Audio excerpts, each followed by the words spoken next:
PFC Barry Shatoff, PFC Richard Tracy, United States Army, Vietnam. Folks, I had the great honor of having both men in my home today in Colorado. They both served in Vietnam 1967, 1968 with the 2nd of the 12th, that's the 2nd Battalion, 12th Cavalry of the 1st Air Cavalry Division, Company A. And I'm telling you what, these are warriors, folks. Carl Griggs once said he read a book called Once a Warrior, Wired for Life.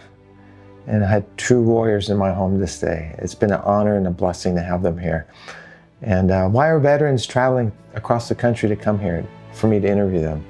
Well, I think it's pretty obvious that there's something of value here that you get to watch and that others get to watch and to learn from our history. History is best learned from those who are there. And these men were both part of history today, folks. Barry, I think he said he's 78 and Richard's 80. And they are the same age as the World War II veterans were when I started my work, almost a quarter of a century ago in Arizona. All the World War II veterans I've interviewed are gone. The Korean War veterans are almost all gone. Who's going to tell the Vietnam story? History is best learned from those who are there. And I'm just so grateful they came here today. Barry came from Florida and Richard came from Illinois. And they told a harrowing story of combat. I mean, I've heard, okay, I'm not after the blood and guts of war, folks, but it's there. It's in my stories. Both men opened up today. They both suffer from PTSD, 100% disabled, PTSD, post-traumatic stress disorder. And they just thanked me at the end of the interview because it helped them. And sometimes I feel like a counselor, I feel like a therapist, but I believe God's given me a gift of remembering and of just where these veterans will trust me. I provide a very non-threatening environment for them to open up and to share their stories. And I'm belaboring that a little bit because I know there are other Vietnam vets out there, and I know Barry and Richard would want us to reach out to them and to start the healing in their lives. Maybe an Iraq veteran, maybe a veteran of the Afghanistan war, to talk about this. They're younger, but they need to talk about it. Any traumatic event in life we need to talk about, whether it's in the military or elsewhere.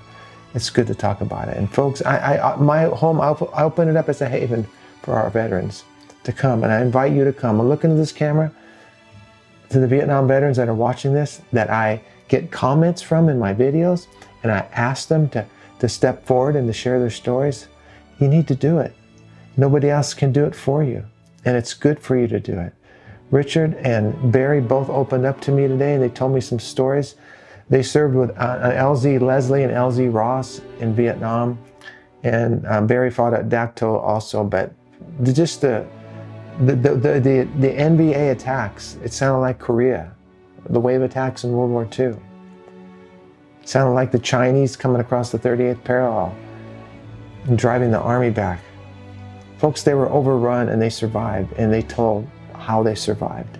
I'm not going to say anymore. This was the longest interview I've ever done, over 3 hours. So those of you who say, Larry, why do you turn the camera off? Well, the camera was rolling, and I hope you watched the whole 3 hours with no commercials.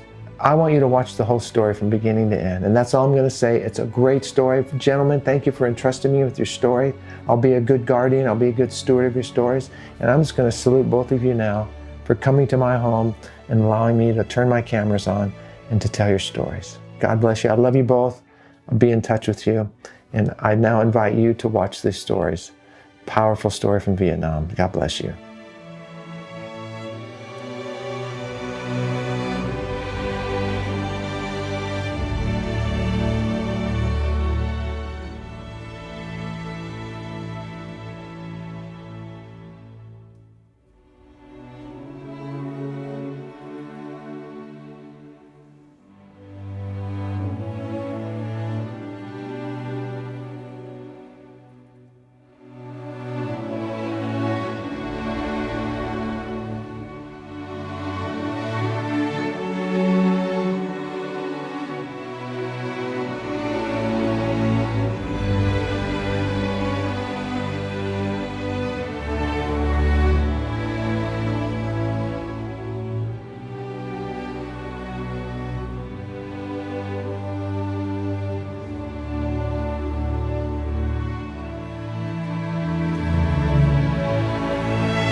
First, welcome. Thank you. Thank you. Welcome. Thank you. I've been, I've done a lot of interviews, obviously, over the years. I've seen just from the YouTube. But my anticipation for this one is great. And I know that by the time we're done, we're going to have covered a lot of ground, guys. And I'm not going to say everything, is easy to talk about, but I have found in my experience that, especially with the Vietnam vets, when they talk about it, it's like a healing starts in their lives if they haven't had that. You guys have talked about it, but I want to tell you a sobering thought here. You guys are the same age as the World War II veterans were when I started my work 23 years ago. I believe that. They were in their late 70s, early 80s. Look at now. Isn't that amazing? And they're almost all gone. They're almost all gone. So in 20 more years, who's going to tell your story? The most amazing is that we're stupid enough to have another war. That's the most amazing thing to me. That we were stupid enough to have another war with one in between. Well, yeah, I agree with that. I learned a lot about what a war is. Well, let's start with a couple obvious questions. You already told me, but on camera, Barry, how old are you now? I'm 78, going to be 79. It's December. I'm not real good at math. How old were you in Vietnam in '67? 19. You're 19. I was 19. Dick, how old were you in Vietnam? I was 22 when I got shot. Okay, so you're the old guy. I am the old guy. He was the old I'm man. 81 in February. 81 in February, so you're 80 right now. Yes. So when I look at you guys, and I have deja vu, seriously. It's like I'm doing my World War II interviews again. 23, I started in Arizona. I went from here to Arizona, found some snowbirds there. My first film was on D-Day, Omaha Beach. Wow. And you can imagine the first waves into Omaha.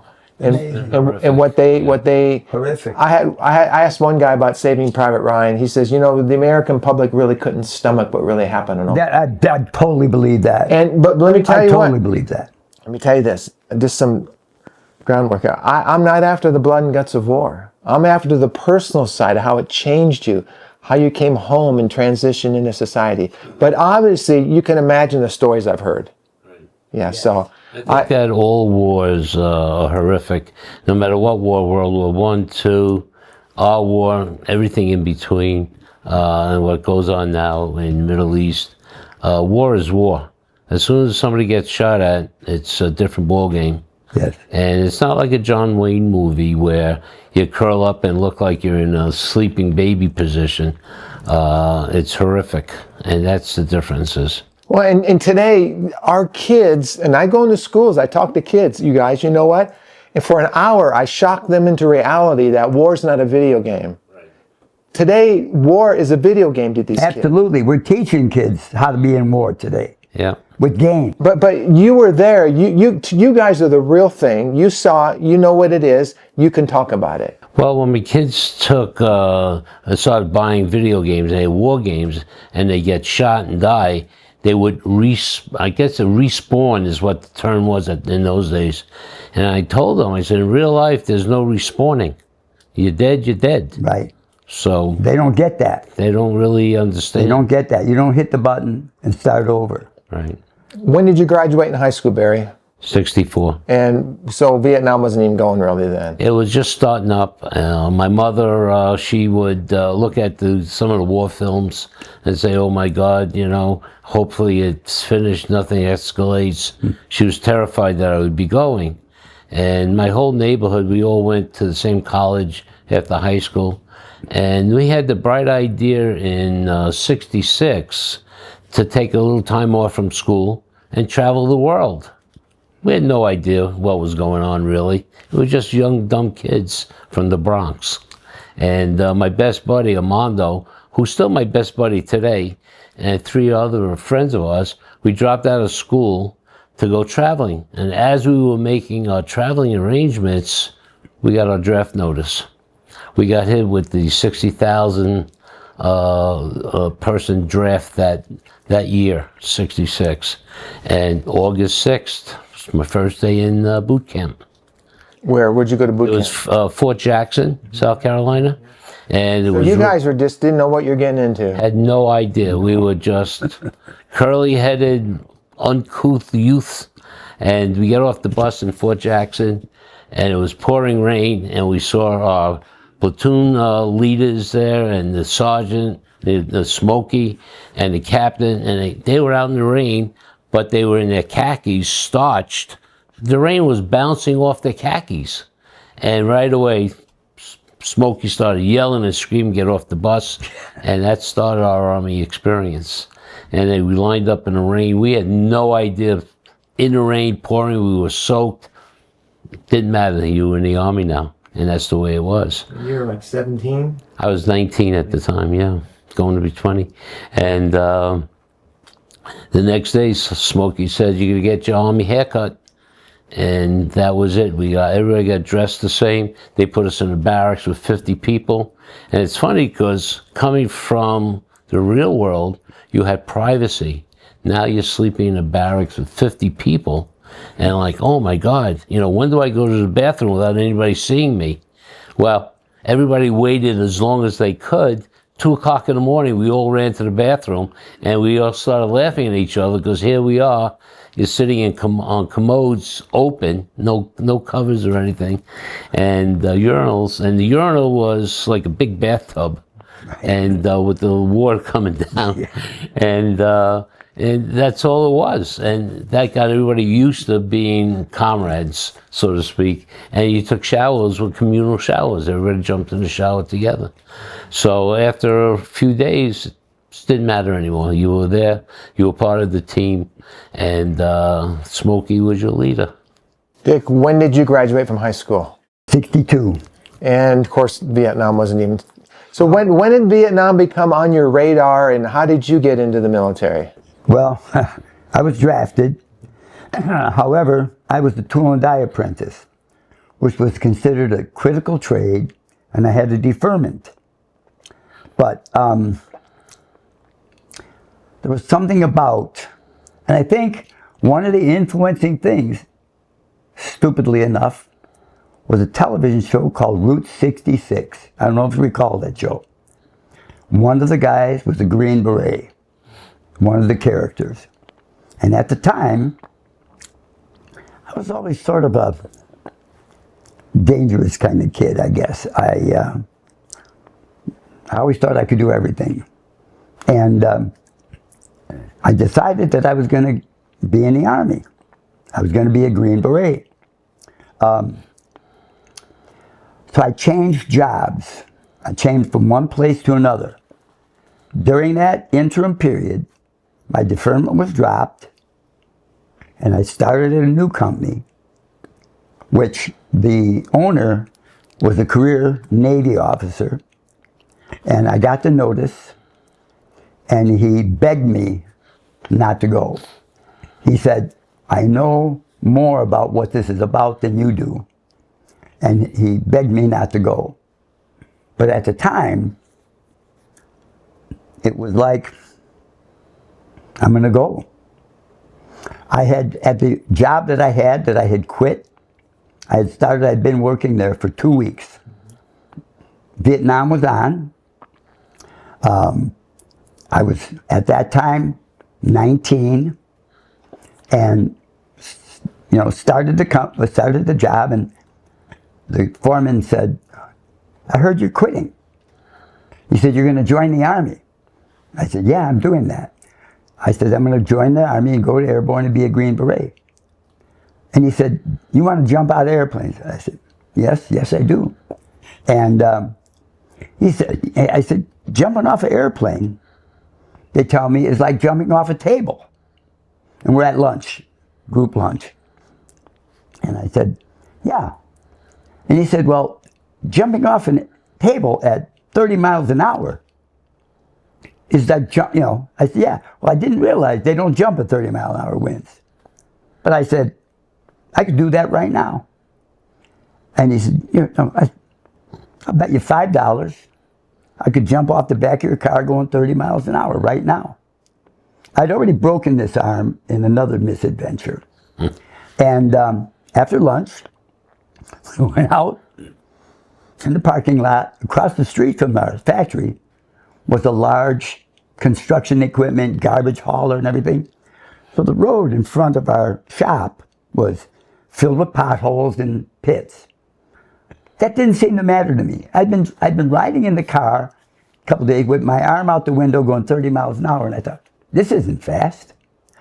I figured I could do it. My thought was I'd jump off the car and run alongside of it. Now, what I didn't know at the time is Olympic runners can only run 27 miles an hour. You know? So I sat on the back, went around the corner, blew the horn. I jumped off, landed my foot in a pothole, slid. I had taken off a new work shirt I had. I took that off. I didn't want to dirty it. Hit the ground, face forward, sliding in the dirt, put my arm up like this, ran in a tree and smashed my elbow in 7 places. And the bosses came back and they said, "Where's the new guy?" And Jim. He said, "Oh, well, Jim took the new guy to the hospital." He said, What happened? Was he turning over? You know, was he doing? He said, "No." He said, he jumped off of Jim's car going 30 miles an hour.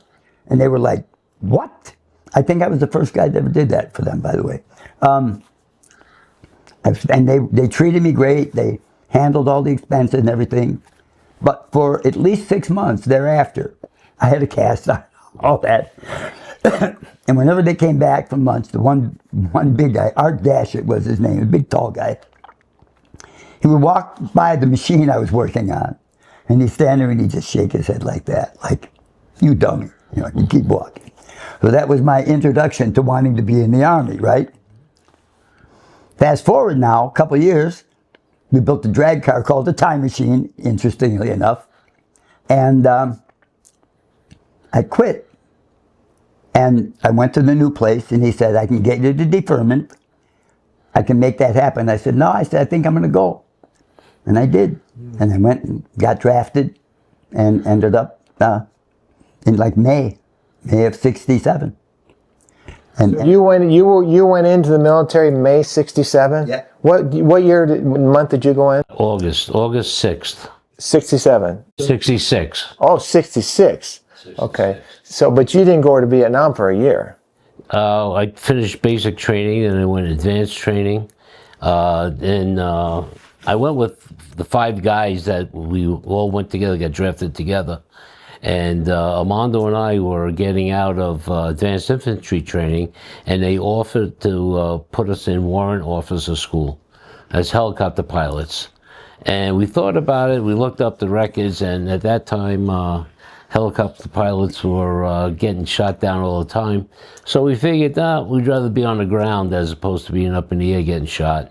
Little did we know we'd both be in the first Cav, flying all the time. So we Go ahead. so we finished it, the training in December, like about the 5th of December, and they gave us a 30-day grace period to go back home, and we had orders to go to Vietnam, like the middle of January, 60, I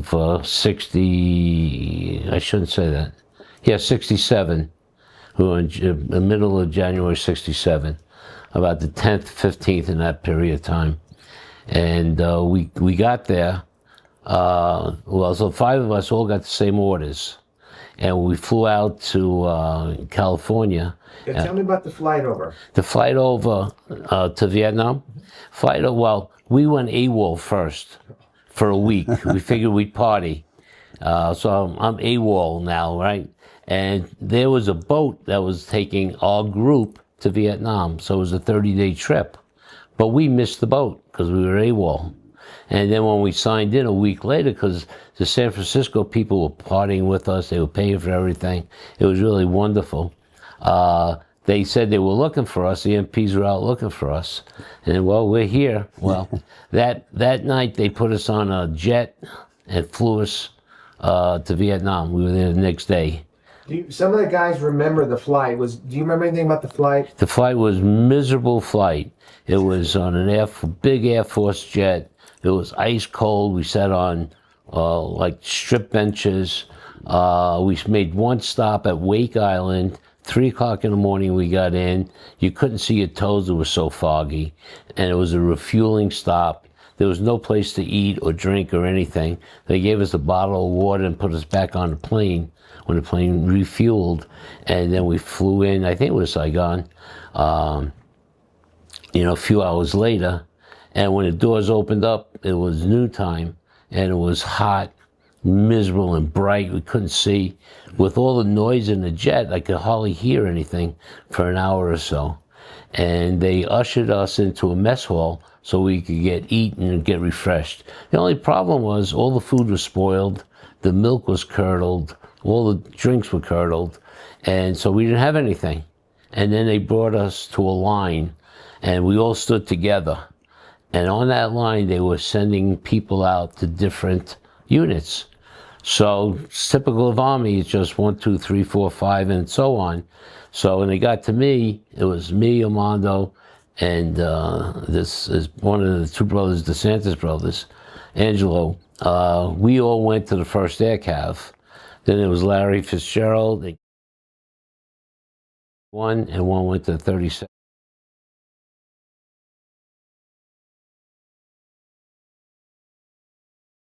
With a tent with rats and all sorts of insects we never even saw before. And we went for a week training on how to get in and out of helicopters, how to repel. And that was all before we went to Ankh, our base camp. So we spent the week training and bayoneting. And one day, we're walking past this first sergeant, and or top sergeant, and we said, "What the heck are we doing here, Sarge?" And he says, "Well, you're just like brass, you're expendable." And we just looked at each other like, oh shit, this is really, like real, we're expendable. And a day later, we flew up, everybody got split up, and we flew up to Ankh, our base camp. And the way they welcomed us, our company was just coming, we went to 8 companies, 2nd and 12th, 1st Air Cav, coming out off the field. And they gave us all the backpacks of the wounded troopers, blood on it, everything. And then they gave us live grenades to hold as welcome to Vietnam. And that's the way our first day in camp was. Dick, tell me about your trip to Vietnam. You get out of basic training, advanced training. Were you both 11 Bravos? 11 Bravos. I was, 11B40 actually. Okay, so Dick, tell me about. 20, sorry. Tell me what do you. Okay, what do you remember about your trip to Vietnam?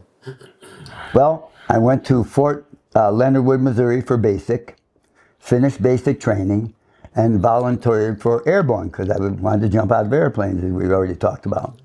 And so I went to Fort Gordon, Georgia for airborne AIT. I finished that, had a 30-day leave, came back home. I was home, and ultimately, when my day came to leave, we went on a commercial flight, which was just as bad, and not just as bad, but they were filling planes, seats next to each other, 3 across, and I remember spending a very long time in an airplane, not being treated like the stewardess kind of does, but we landed in Vietnam. As I stepped out, there were 2 things that always stick with me to this day: the heat and the stink. There's a certain stink when you get off there. And then you find out it's because they're burning shit. You didn't know that about. You knew nothing about that kind of thing at the time. But I did not go to airborne because when I graduated, when I finished AIT, they were talking about going to Benning or Gordon or Benning to jump school, and I'm thinking, I've done enough training. I don't want to wait another 6 or 8 weeks to go. So I foregone that. I went into a regular infantry company. When I landed, it had to be Cameron or something. I was getting off the back. It was a Hercules. They dropped the gate. I was getting off, slipped on an oil spot, and cut my palm open. So I had to get some stitches, so it delayed me from any further deployment for about a week and a half or 2 weeks while I healed up. Then I was deployed, went from there, flew, and I was in A Company, 2nd to 12th, 1st Air Cav, where Barry was. And got to Ankh, stayed in Ankh, and myself and a friend who was in the picture, a guy by the name of Tom Guadango from Brooklyn, we saw, and they give you the whole propaganda deal and this. So we volunteered for the LURPS. We volunteered for 1st Cav LURPS. And again, we were in Vietnamese language school. We were, learning to speak, doing all kinds of stuff. Ended up, it felt like most thing I was doing was filling sandbags. And I thought, this is my want to be here. I ended up saying, and Gudango also said, it was very nice. They all had the tiger stripes and the seam. And they went out with smaller groups, and they thought, maybe you get killed less if you're out with smaller groups sneaking and hiding. That could be true or not true, depending upon where you were and when. But I ended up going to a line company. In AIT, I fired expert on the machine gun. So I ended up on the machine gun crew with this guy and some other guys. And went back. Once I said I wasn't going, on K, I was on a bird the next morning, flew out to LZ Ross, the forward operations base in the Huasan Valley, which, looking at what it was when I was there, I mean, they had 105, 175, they had all the ammunition, all the guns, all the stuff in there. I thought, nobody can mess with us. It was a big, really big base. They had thousands of soldiers there. They had tank companies. They had APC companies.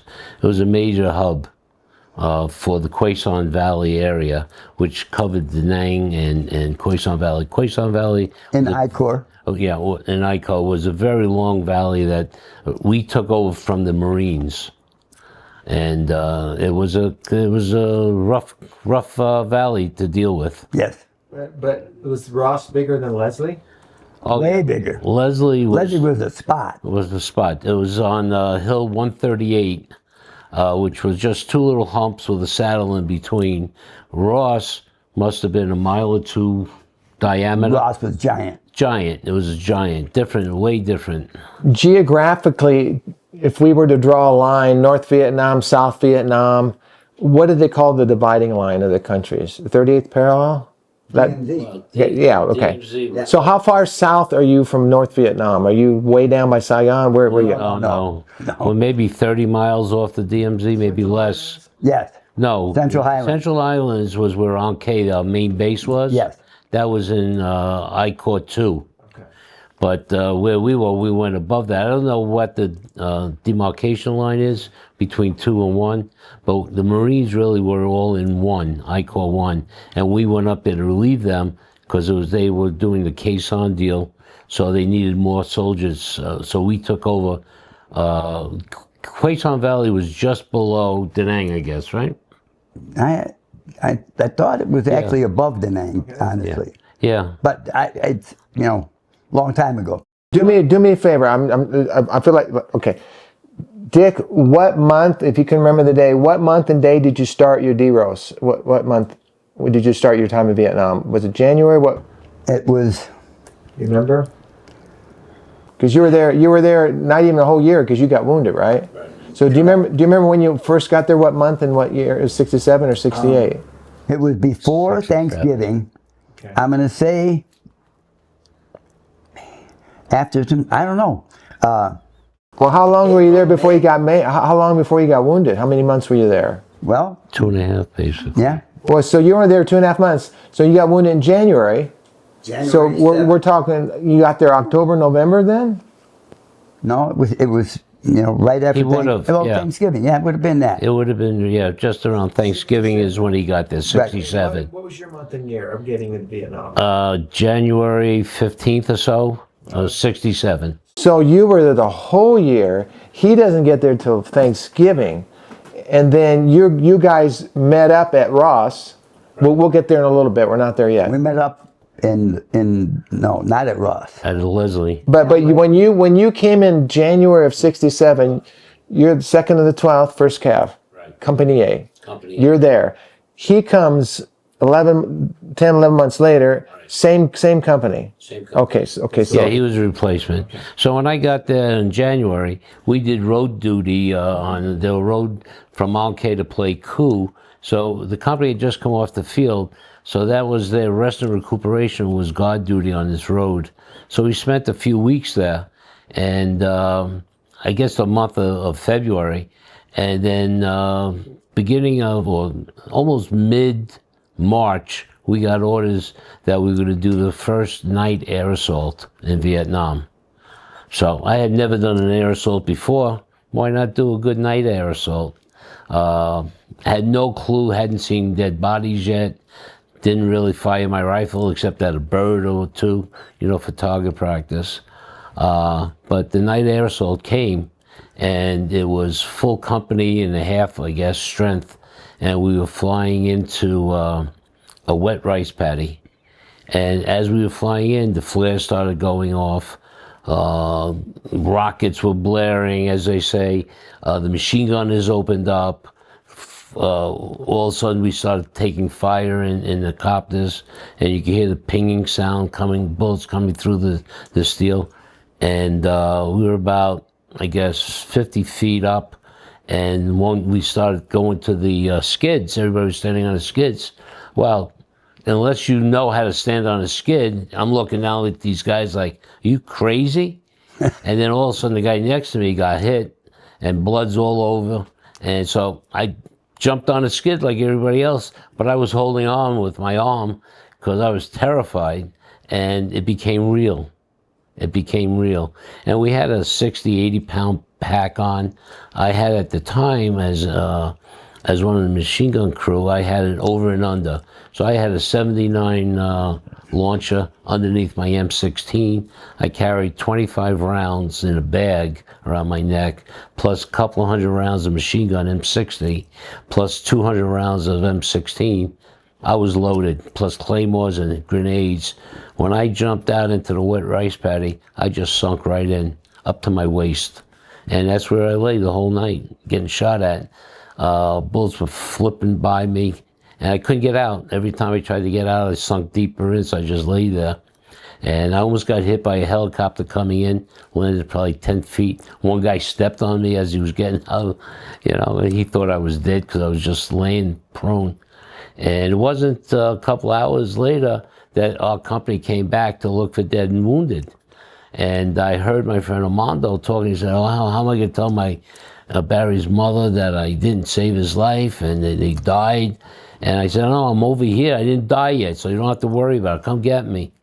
You know, and that's the way that was my first night out in the field. They dragged me in. I was soaking wet, and we set up in a village. And it was the first time I really smelled the smells of Vietnam, the village smells of, you know, people and their cooking oils and everything else, completely foreign and different than I knew. And we laid out there all night on guard. And the next morning was the 20th of March, and we walked through a rice paddy. And as we're going up into this graveyard, and the way they build their graveyards is it's all sand, and they lay the person flat on the sand, and then they build mounds over them. They don't sink them in because it's all wet. So as we're walking up this little rise, the guy next to me is talking to the sergeant, what if those were hummingbirds that we heard. Because you hear zzz, and the guy says, no, those are large caliber bullets, and they're looking for you. And then we looked at each other and said, oh crap, what did we get ourselves into? And he says, once you get up into the sand, drop your backpack and start fighting. And that's what happened. Got out, and it was probably 100 degrees, 110 degrees in the sand, in the heat. And I had to work my way from the back of the cemetery that we were in to the front graveyards, because that's where my machine gunner was. So I worked mount to mount, and it was really, at the time, it was like a John Wayne movie, because I could see people moving, and I could see the bullets hitting the sand and following people, you know, in the sand. I'm saying, oh, how big? I just got to keep moving. So you run like a duck walk. You're running duck walk, you know. In those days, you could do it. Today, I can't even bend down, but in those days, you did it. And I finally got to the front mound, and I called the machine gunner. His name was Jim. And I said, Jim, I'm here. You need ammo. And I hear Armando, who was with him, say, yeah, we need ammo. Toss it over. So I didn't even pick my head up. And I was just tossing ammo, hitting them in the head. But I got rid of all my machine gun ammo. And then to the right of me, I see this E4 Jenkins working on these guys that got headshot. There was like 4 or 5 guys that got headshots, and their brains were just coming out, and he was trying to push their brains in. And I was yelling to him that it must be a sniper spot, because they all got shot right there, right in that spot. And he's waving me off. He was been there for a while. And he's just waving me off, and he's sitting like we're sitting here in the chair. And then I'm watching him, and all of a sudden he gets hit in the head. And I heard the bullet go into the helmet. I didn't see it, but I heard it, and he jerked back and fell flat down and didn't move. And I said, oh my God, he's shot. And I called for medic. Medics were so busy that there was no medic around. Between the time that I left the back of the cemetery to the front, our captain got shot. Right next to me, he was standing up, giving directions. He got shot. And then Jenkins got shot. And so I was calling, and all of a sudden I see he's sitting up. And he looks at me, smiling, and he was a dark-skinned guy, really dark, and you can see his smiling teeth, and he takes his helmet off, and he puts his finger in the front of his helmet where the bullet went in, and the back, exactly in the back, dead center, the bullet went in and out, burnt his, we used to have mosquito netting inside, burnt the mosquito netting, but never hit his head. And he was yelling over me, I'm going to walk point, don't worry about it, I'll walk point for the rest of the tour, because he didn't think he'd be dead, because they had the chance. And at that time, the sergeant of the platoon, Sergeant Madden, had come over, and he had brought over his own rifle. He had a 30-06 with a scope on it, and he was looking for the sniper. And he found him. He shot him. We saw him with the sniper fall out of a tree. Just then he got hit in the arm, and his arm got blown up. And so we bandaged him up, and then the medevac started to come in. And so we started loading them up. First medevac in, their windshields got busted out, but we threw some of the guys in, and then they had to go. And the second one that came in, either an RPG, something hit it, and like ricocheted and blew off like the bottom of the helicopter right next to it. But we were able to get Sergeant Madden on, and the captain on, and whoever else was wounded at that time. We got them on, and then they took off. And then we were fighting probably all day. There must have been 115, 120 at that time. No water, no food, no breaks, just duking it out. One of our platoon leaders said, 5 guys try to run across, there was a dry rice paddy between us and the little oasis where the Viet Cong were, and to try to flank them. Well, they got about halfway into the rice paddy, and they got all shot up. One of the guys that I was in basic training with got shot. It was terrible. And then we sent a couple other guys out to try to get the bodies, and they got shot. They got wounded, so they didn't get killed. And so we waited till the end of the firefight, a few days later, to come pick them up. And it was terrible. They were all bloated and everything else. It was really horrible. But there was a little oasis just off the cemetery where that's where we pulled back and we regrouped back there. We had they sent a 106 cannon out, a recoilless cannon, to try to bust through their bunkers. Did nothing. It did nothing. So we regrouped whatever we have left. We fought them for 3 days like that. They assaulted us each night. They tried to break through us each night. They didn't quite make it. We had close air support that came in. You could feel the heat from the jet engines. That's how close it was. And they were dropping 500,000-pound bombs. Nothing affected these bunkers. Where the captain in charge at the time then called for, we had gotten intel that they were sending reinforcements into the Viet Cong. So they dropped the Night Hawk. So those are like B-59s. They send a squadron and they drop. Usually there's a 2-mile buffer because sometimes the bombs get away when they're dropping it. And it lifts you off the ground. And they were dropping in at less than a mile from where we were. and you could feel the ground shake. I mean, it was 20 minutes or a half hour of pure terror. I can't even imagine being underneath those, what those guys must have felt. Pure terror. But you know, it stopped that, and it stopped the reinforcements. And a day later, they broke off the engagement and took off. And then we got our dead and wounded. And they sent my company up into Central Highlands to block, as a blocking action against these guys trying to get away. And we went on ambush. There were 7 of us on ambush. And I was with Mondo, who was out of the field at that time. But my other friend, Angelo, was with me. We were sitting up on an ambush. And it must have been about 3 o'clock in the morning. All of a sudden, I was like dozing off, unfortunately. And I hear somebody saying, "Who's there? Who's there?" And my eyes opened up, and all of a sudden, I see somebody shooting right above my head. I mean, a foot or so away from my head. And they're shooting at us. They didn't know I was laying in the grass. So I just turned over and I shot him. He fell on Angelo. And there was only one guy. I guess he was the point guy. And so there was only one guy that was there at the time. So, but he was able to shoot, and he shot this guy Smitty a few times in his arms and legs. And so we picked him up in a poncho, and we started humping him back to our LZ, which was probably up over 2 small little hills, probably a mile away. So we put him into the poncho, and blood was filled up. He was really badly hurt. We hit the first crest of the hill, and one shot rang out, and it hit Angelo in the arm and tore the whole back of his arm off. So now we have 2 guys we have to carry.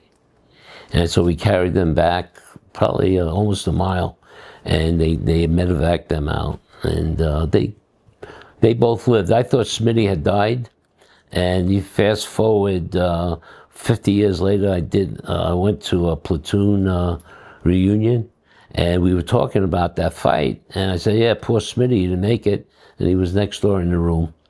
His leg was all gimpy. In fact, they just, last year, he couldn't deal with it anymore. They took the leg off, but he had the leg, it was just a gimpy leg, but he was alive.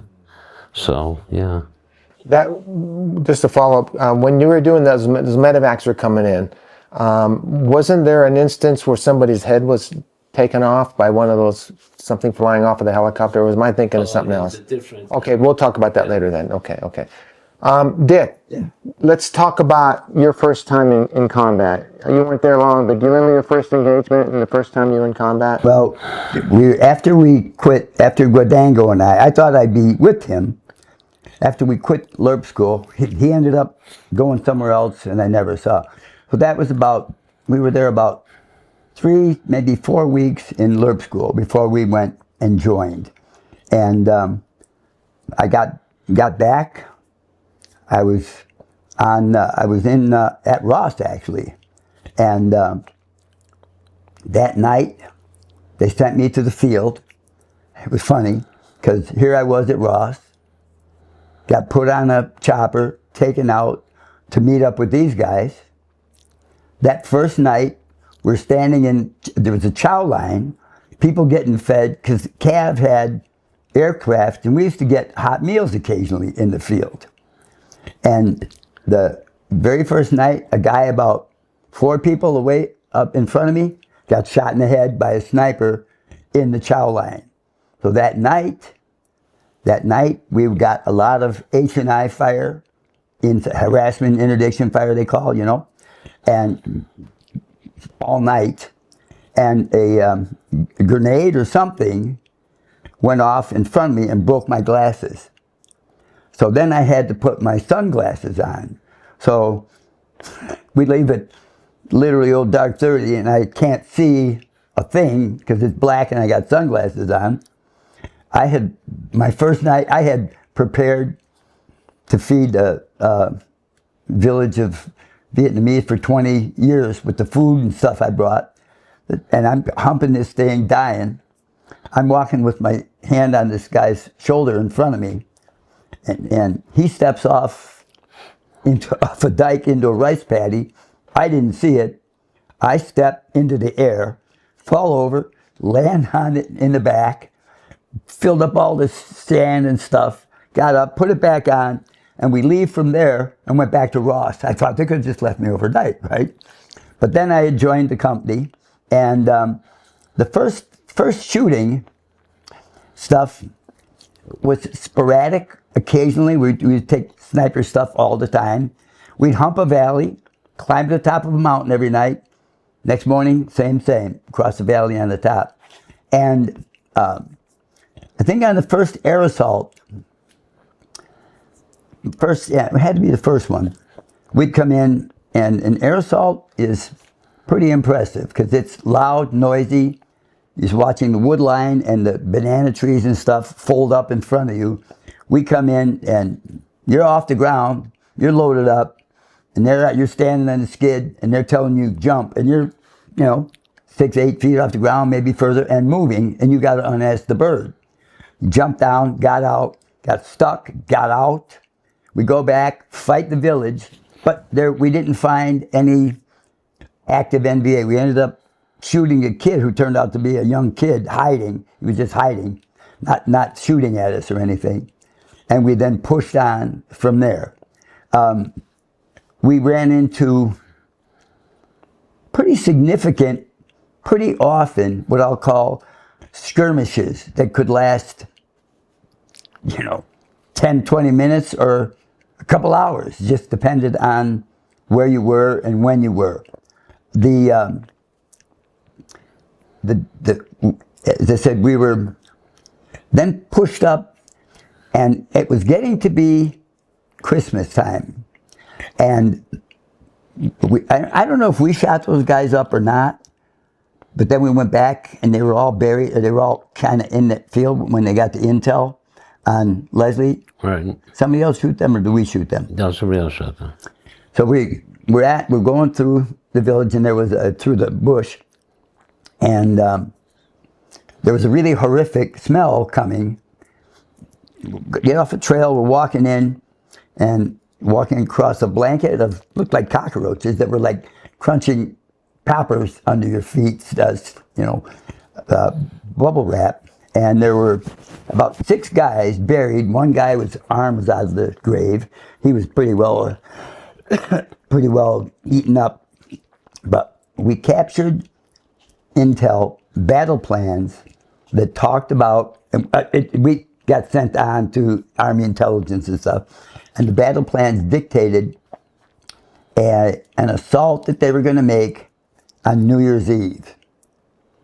And we felt it was our New Year's Eve. We weren't smart enough to think it was their New Year's Eve, so it was just pretext. We get pulled in, and there was a lot of other, stuff. No major battles, I don't think, until Leslie, I would say. And then we got brought in, because our company was fairly decimated. Yeah, from all the little skirmishes that we had, the company was down to maybe 7,500 people max at that time. So we got all broken up into platoon. Now our platoon at Leslie had maybe 21 people. Maybe. Yeah, maybe. It was really small. And all the rest of the company got all broken up into They got loaned out also. All over.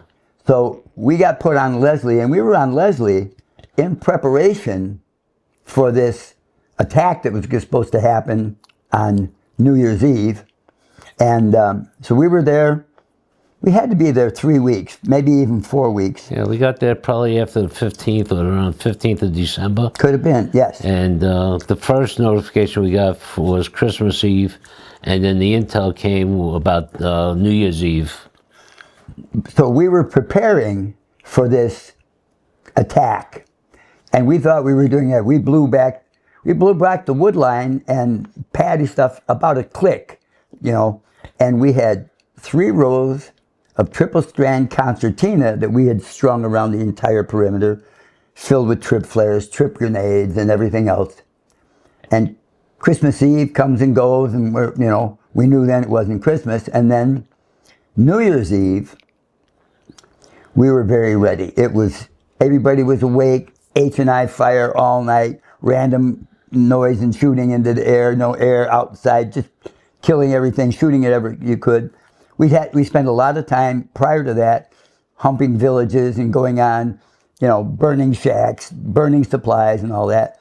But we were now on Leslie, and New Year's Eve comes and goes. And we were like, wow. New Year's Eve, we made it. It was wrong, And everybody was pretty ecstatic, I would say. Yeah. That we had been there and basically, nothing happened. Occasional sniper round. Nothing happened Christmas, nothing happened New Year's. And so we thought the intel was wrong, or they discovered that we knew about it, and we thought we were wasn't strong. going to happen. We figured even though we were out in the middle of nowhere, a small LZ. We had 2 105s, I think. We had mortar platoon. Quad 50. We were pretty well set, we thought. Yeah, we were attached to D Company, and we had the 105 had a few pieces. Plus, there was an engineer company that was helping string all the wire, and they controlled the Quad 50. And Dick remembers Quad 50 being on a track, so it was movable.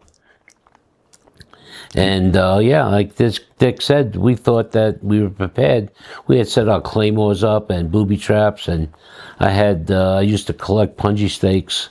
One got into my hand at one point during a fight, but we set the punji stakes out just like the Vietnamese would do to us, so it would help prevent anybody sneaking up. And people used to laugh at me for carrying all that stuff, but I put it out in front of our 2 positions. They never made it up our position, So it was now after New Year's. Barry and I were in the same hooch. When we got there, we'd set up a perimeter. I'd say we were 25 yards apart.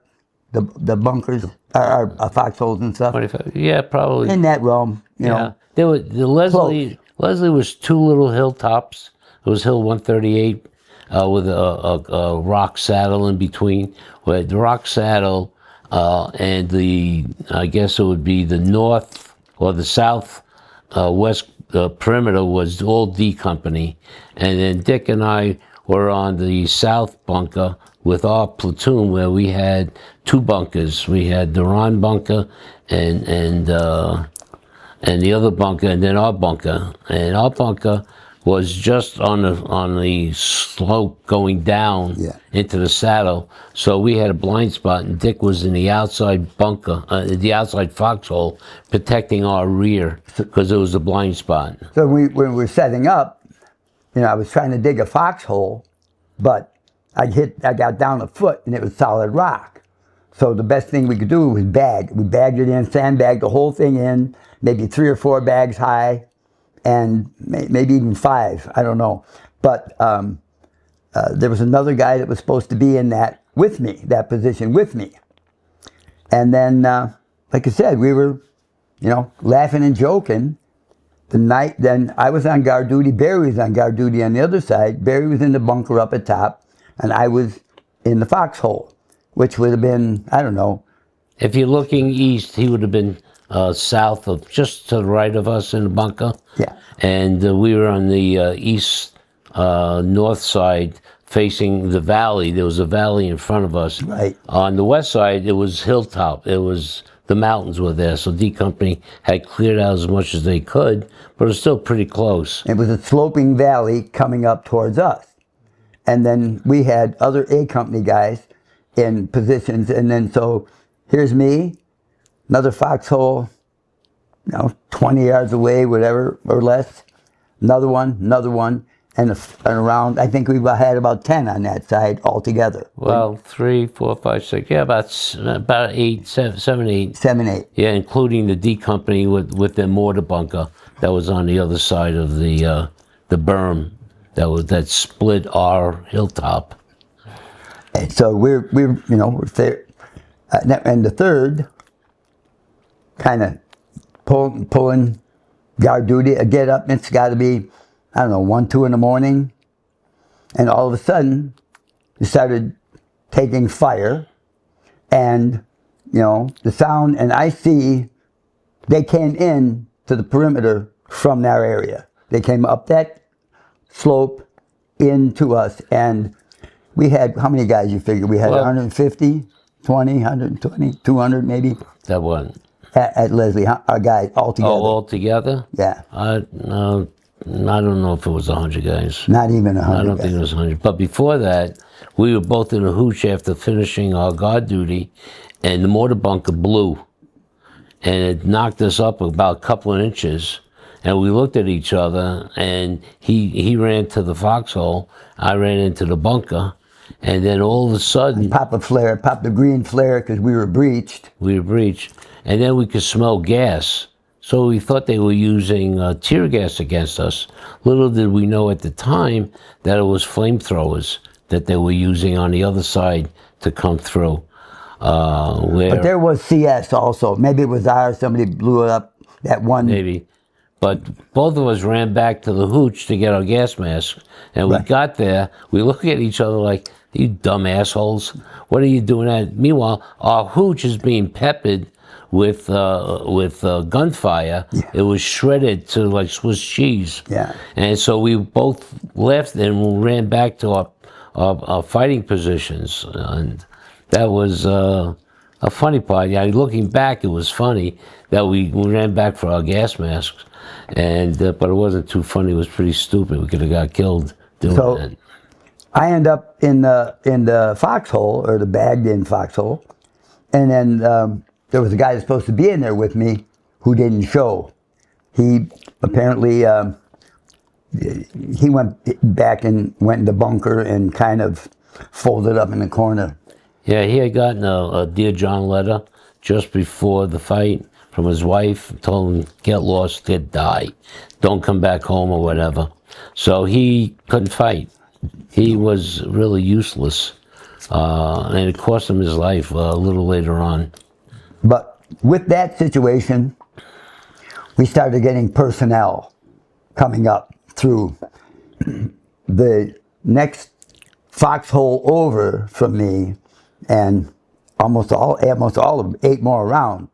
Everybody was killed except one guy that I know of, Scotty. He was in that with Ron and Lindbergh, and that is the way they came in. And so they came in from this sort of the south-north perimeter, the west side where they blew up the D Company bunker, a mortar bunker. That whole side came through, which wrapped around the berm. The berm was about 7, 8 feet high, maybe. That was all the dirt dug out from the mortar bunker. So they were wrapping around that, and Dick was facing that way. That was the blind side. So Dick was a killing machine. He just kept on shooting at him. We got to be into some from here to you shooting. Yeah, you could see them snarling at us. And ended up piling up a bunch of guys in front of that position, but they were trying to get into the bunker where the gun was. Right. And if they'd have gotten into the bunker, it'd have been a way different story. Right. Barry peeks his head out. He's got, because I needed ammo at the time. I basically running low. I had 15 claymores strung out because we had prepared for so long. Every once in a while, I'd pop a claymore or two, throw a grenade or something out, and just keep, and then when it wave came, we just shooting and shooting and shooting. And Barry sticks his head out. I said, get back in there. I said, it's crazy out here. And so he needed ammo. He was running out of ammo. And at the time, I didn't know that he was alone. We thought this other guy was with him. And so I was bringing ammo out. I went back to the bunker. I filled up with grenades and M16 ammo. And my little hands were loaded. And I'm walking out. And as I'm walking out of the bunker, on the top of the berm, I see a Kong, and he has a satchel charge in his hand, and he's raising it to throw into our bunker.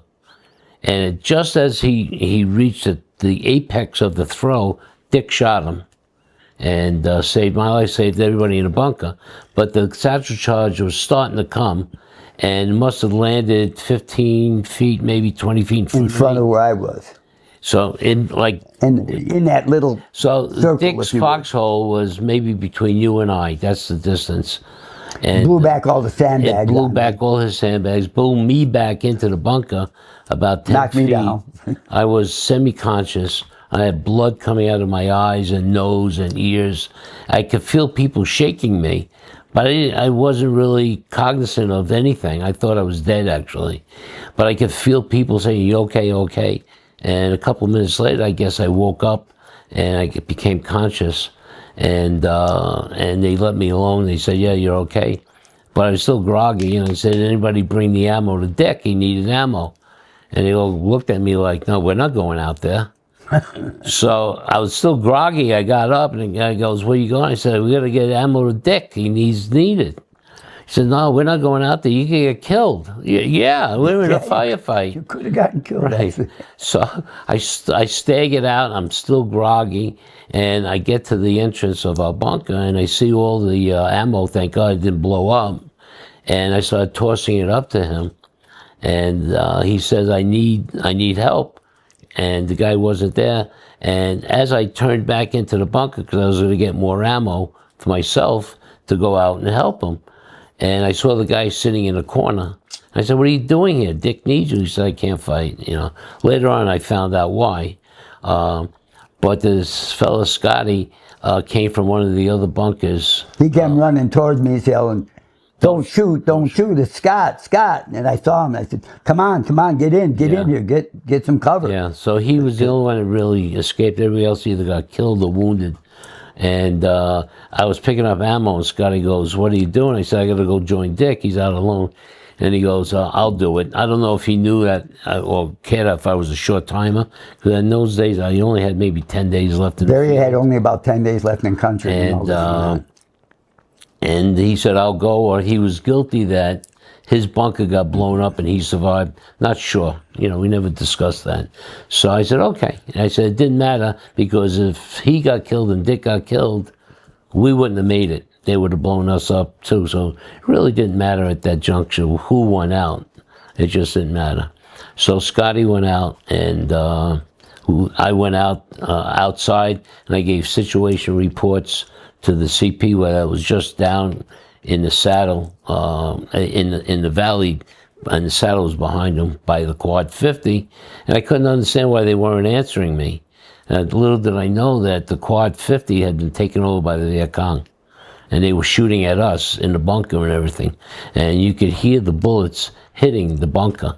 There was never let up in the fire. Yeah. From that time until the early morning. Yeah. Constantly stuff going on. The mortar hit the top of our bunker, and we had, like Dick said, we had maybe 3-4 layers of sandbags.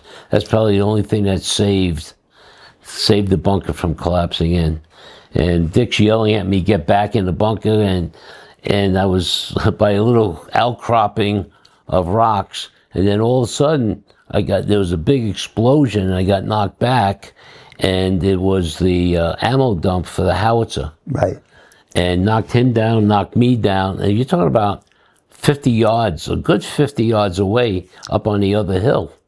And so you can imagine how powerful it was. Stuff started falling out of the sky. First, big chunks of dirt, rock, whatever, started falling out of the sky like snow, bouncing, and then as the big ones came down, they got progressively smaller until it turned to dust. Yeah. And it just flooded us. That time, I didn't even have a helmet on. I don't know what happened to my helmet, but we were just duking it out at that point where they were coming across. And then I hear Dick yelling at me, saying that there's somebody shooting at him from behind the berm. So I went, I picked up a few grenades, and I short-timed the pin action and threw a couple of grenades as I ran towards the berm, and I blew the guy up because the fire stopped. Right. And then I went back to that little rock outcropping and started firing down into the quad 50 area. And then the engineers were able to overcome that and take that over again. Well, Dick, tell me your perspective of, now I've read your story, so you're leaving out some stuff, but that's okay. But Tell me your story about, he said you were a killing machine. Slow it down for me. What were you doing? Killing people. Okay, but why did he say that? And one time he says it was like the Alamo. You're up on a hill, you're running out of ammo, in Alamo style. Tell me about your perspective of that and saving his life and all the other lives. Well, when we were fully engaged... Did you get a Bronze Star? I did. Okay, tell me about it. Tell me about what happened. Well, once we got engaged, and I shot the snapper guy with the satchel charge, that was only the beginning. That is where, and we had 100 guys. We were ambushed by an NVA battalion of 1,500 people. So the firing, I went through, I can't tell you how much M16 ammo I went through. A lot. I mean, it was like nonstop, and people coming, and you're killing them. I mean, there was a pile of people by the time we were done. Sounds like Korea, where the Chinese came in hordes. It was exactly like that. Yeah. And it was so funny you mentioned that, because I had not experienced this before, and I don't know if anybody else had at that point in time. But I used to hear, and even in World War II, the wave attacks, the Japanese wave attacks, that's what this was. They were 1,500 people trying to kill 100. And it was a total extinction experience. That's what it was. They were looking at it really. There was never a moment you weren't shooting at somebody, you know, and close up. Like I said, if they would get up, sometimes you could shoot them from here to the door. Sometimes they got as close as you. Sometimes closer. And it was nonstop flood of people. And, you know, the only thing I could think of to do was reload and kill them. And we killed a lot of people. That's what he did. This is going to sound kind of silly, but both of you, what's going on in your mind, or is it just completely numb and you're just reacting? What was going on in my mind, I don't know him, but my mind was going on, you got to start killing more of these fuckers. That's what was going on in my mind. The only thought I had was kill as many of these people as I could. Were you afraid to be killed? Not at all. Not even. Was there? Even when it's going on, I never thought anything was ever going to happen to me. For some reason, I never thought, I had been in my life, I'd had a lot of weird experiences where I got hurt, but I always thought I could do everything. I never even dreamed I was going to get a scratch. I ended up that night with a fragment of a grenade that caught me right here and drew a little blood. That was the only mark I got that night. And around me, a lot of guys got marked up worse than that. Yes. Yeah, I never thought that I would get killed either. And you talk about reaction, you know, we used to laugh and moan and groan about all the training we went through. But at the end of the day, all that training kicks in, and it becomes muscle memory on how to shoot and defend yourself.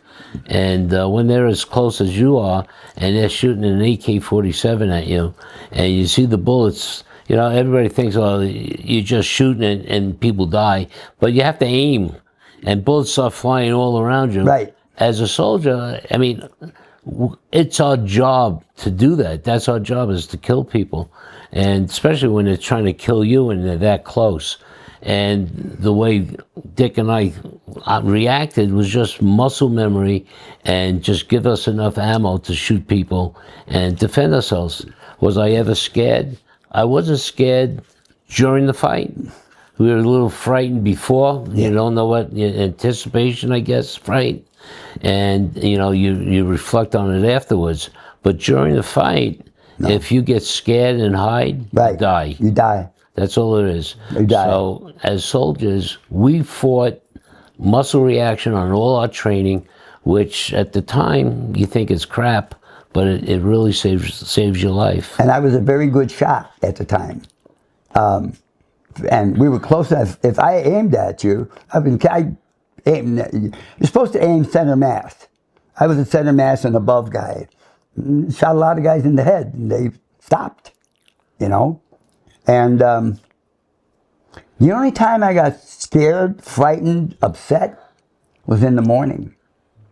When it was over? Because it was over. We fought from 1 or 2 in the morning. Had Probably to start, 1 right? o'clock, yeah. About 1 o'clock in the morning. Until about 8:30. Till 8 or 8:30 in the morning. It was light then.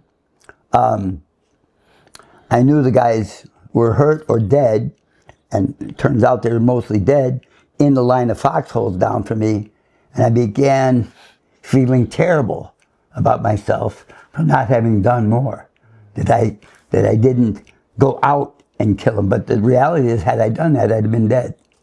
But it haunted me for many, many years that I didn't do more. Yeah, for most of the fight, it was all defensive until about probably 7 o'clock in the morning. Yeah. When they started to pull back and they pulled their dead and wounded out themselves. Yes. Then we became more aggressive. But up until that point, I think every position was just in a survival mode. And all night long flares were going off.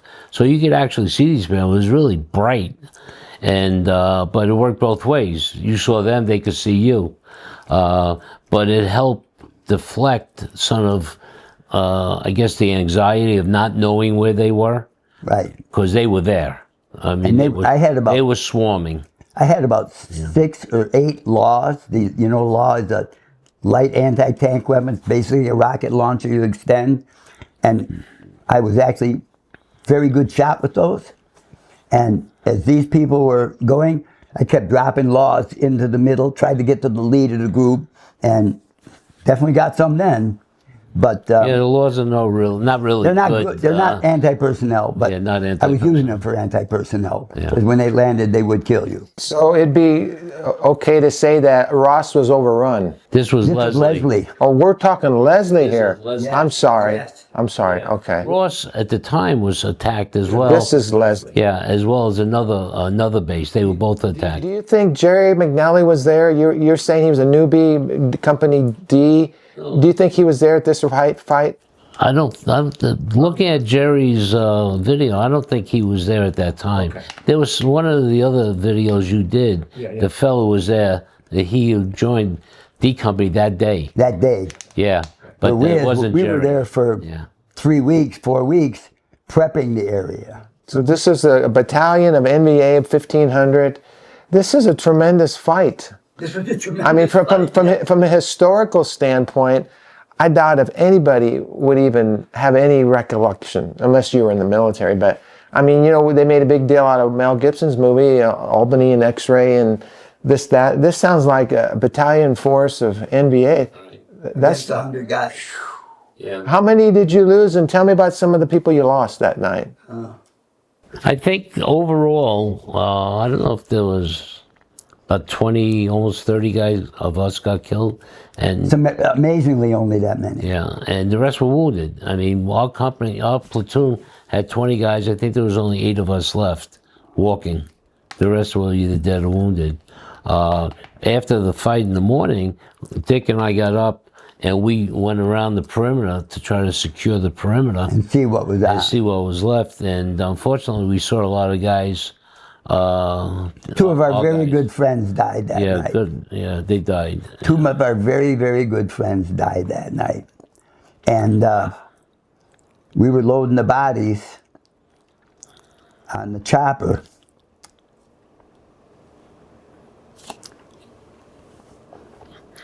Of this one guy. It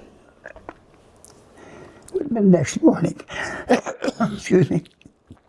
It would have been the next morning. And as we picked him up, we saw his brain, entire brain, right there. So we got him on the chopper. Yeah. I wanted to go get his brains, and they had taken off. And he was one of my really good buddies. He was the one playing marbles with him. He was the one that was playing marbles in those pictures when I went back.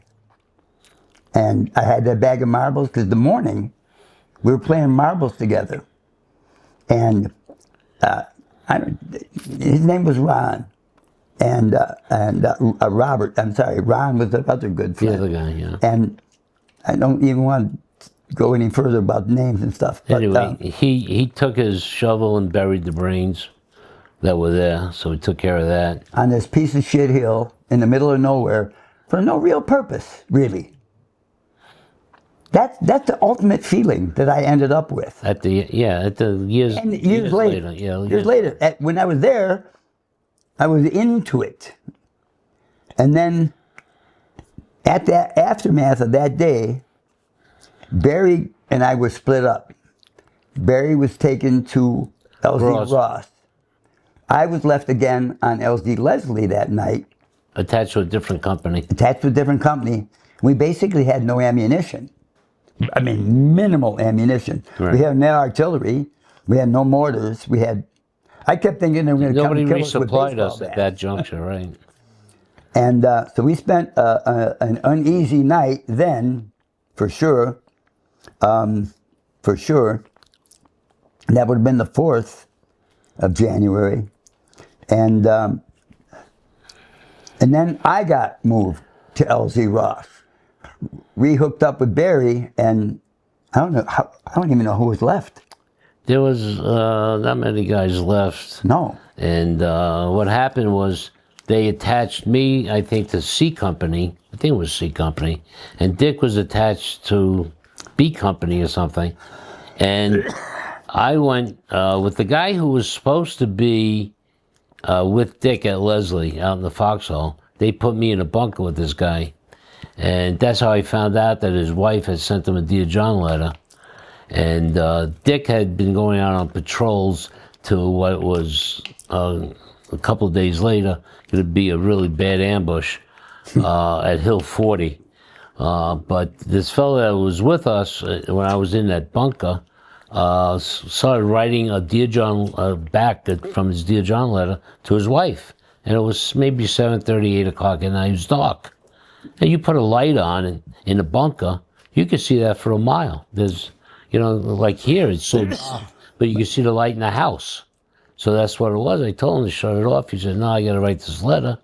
So I told him, all right, you write the letter, but I'm going to go to our sergeant's bunker, which was probably 500 feet away. I said, how long do you take to write the letter before you turn out the light? He said, maybe 20 minutes or so. Well, I don't think I got 30 or 40 feet away from him, and an RPG went right through the window, blew the bunker up and killed him. So I went back to the bunker, and then part of C Company guys came to see what happened. So we took the body out, and they left a couple of replacements there. And so I stayed with them, and that's where I spent the next couple of days. And Dick was with another company, and they were going out on patrols. We did a couple of different patrols. And then on the 7th of January, and Barry, as I said, he was had very little time left. And nobody wanted him to go out and do it. And I sure didn't want him to be going out. And I was attached to this group, guys I didn't know. There was a disconnect in the flow. Yeah, you're not working with the same people, right. So, they operate a little differently. I didn't even know their names. And I had 3 laws with me, and M16, loaded with ammo, and the plan was we were going to go out and find these guys that had hit Leslie and Ross. We were going to go looking and get them. So we had, I think we had 3 companies of infantry and a platoon of tracks, 3 tanks, 9 armored personnel carriers. And they weren't, it was a big operation. Some of them were from, I don't think, Americal or I don't know who they were all with, but we had, 300 guys in the tracks? There's a lot of people. Something like that, but a lot of people. We went out looking for them. And we pushing down this road out of Ross, and we just kept going, and I don't know how. We maybe got, 2-3 clicks away, 4 clicks away. I wasn't with you then. So I know, but it had to be roughly in that realm. They were going to Hill 40, where a regiment was supposed to be stationed, and it was about 4 clicks out of Ross. So I don't know how far down you were on that. We were there. We got to the end. And as I said, I was with these guys.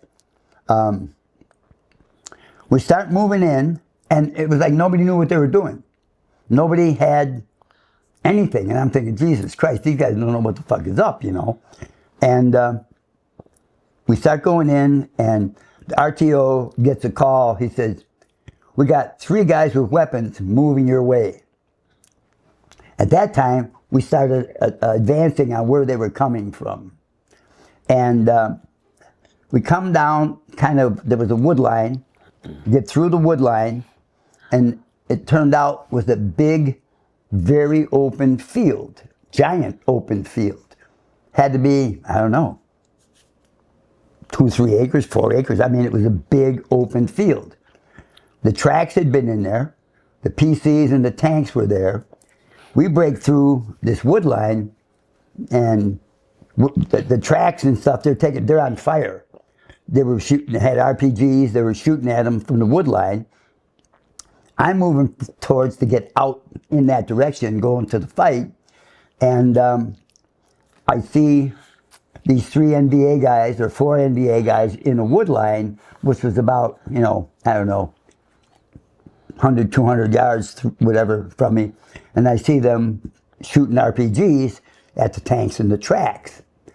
So I'm sitting there, I pop one of the laws, I pull the law open, I put it on my shoulder, I look behind me because a lot of shit comes out the back, I draw down on them, I go to pull it, and with that, I ended up getting caught in a mortar barrage of about 3 mortar rounds, and got knocked stupid, fell on my knees, and then ultimately fell down. I rolled over onto my side.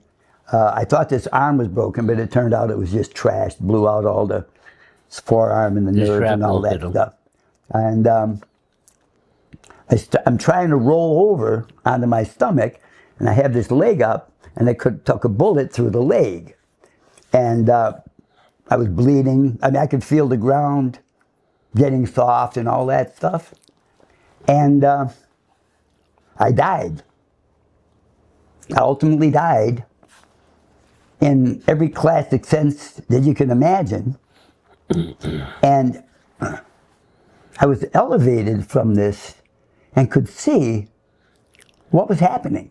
I could watch myself and the people around me and all the fire, because they had surrounded us and opened up, and these were the battalion of NVA, had opened up, they had set up a massive ambush. They had, Barry told me, I didn't even realize this, they had trenched the area all around. We were getting sniper fire and everything else.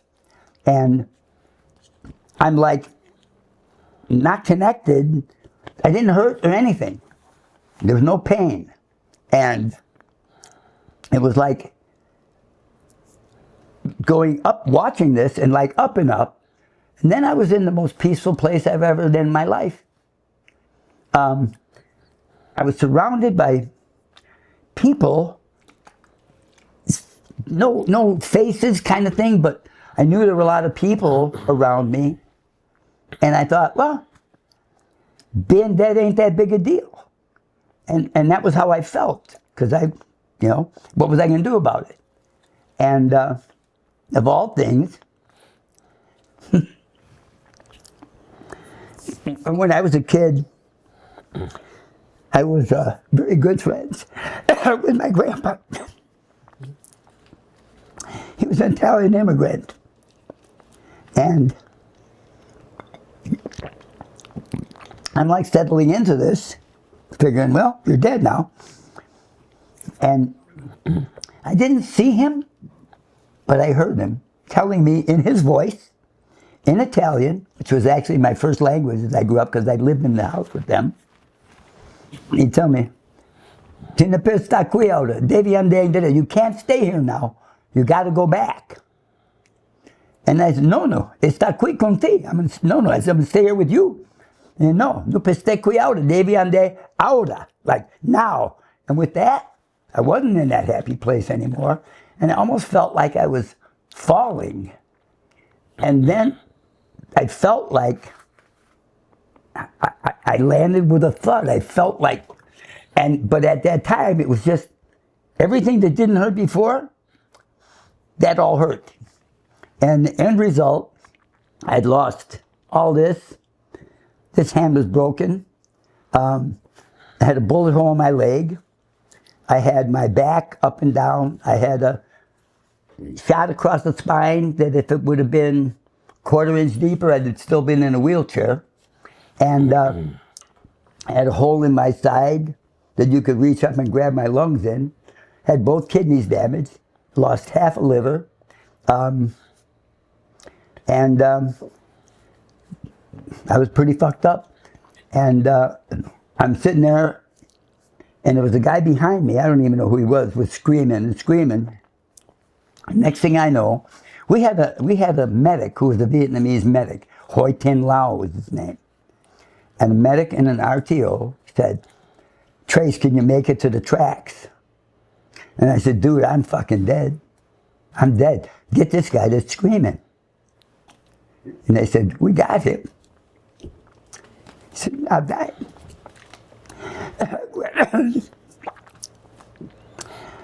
They grabbed me under the arms. I don't know how far it was, 50 yards at least. Dragging me under the arms. In the meantime, all the mech stuff was burning. All the stuff was on fire. There was an armored personnel carrier. The gate opened in the back.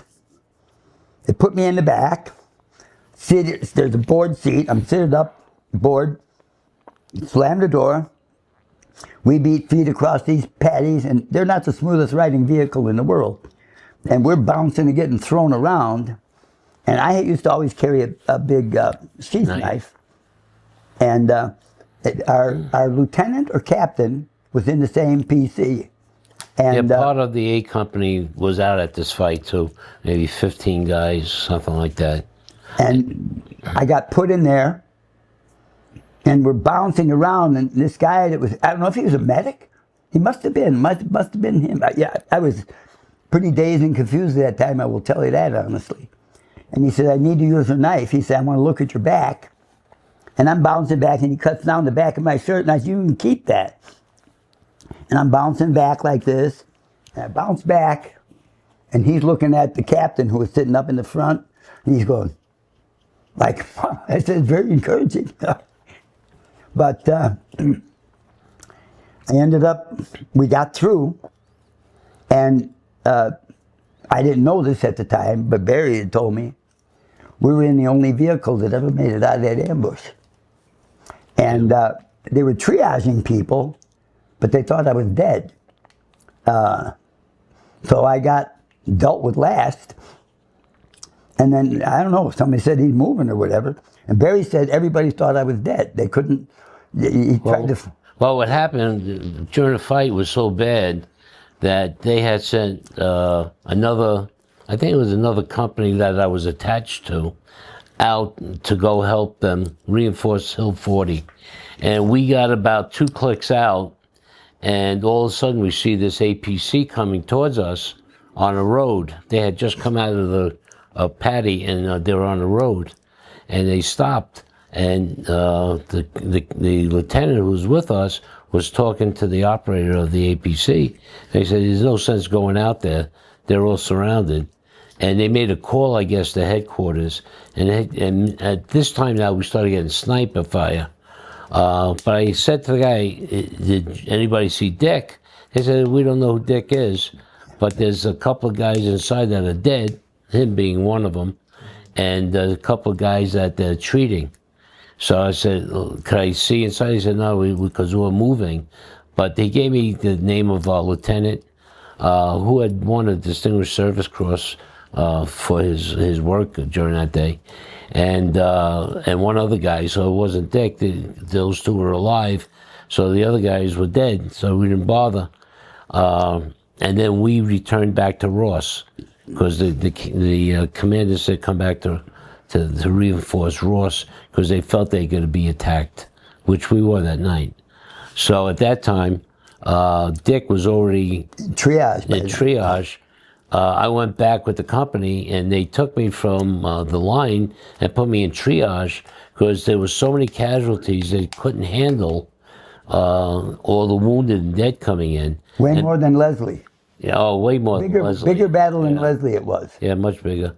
Much bigger. And being I was attached to this company, they had no use for me. I was just an outsider, so they put me in triage.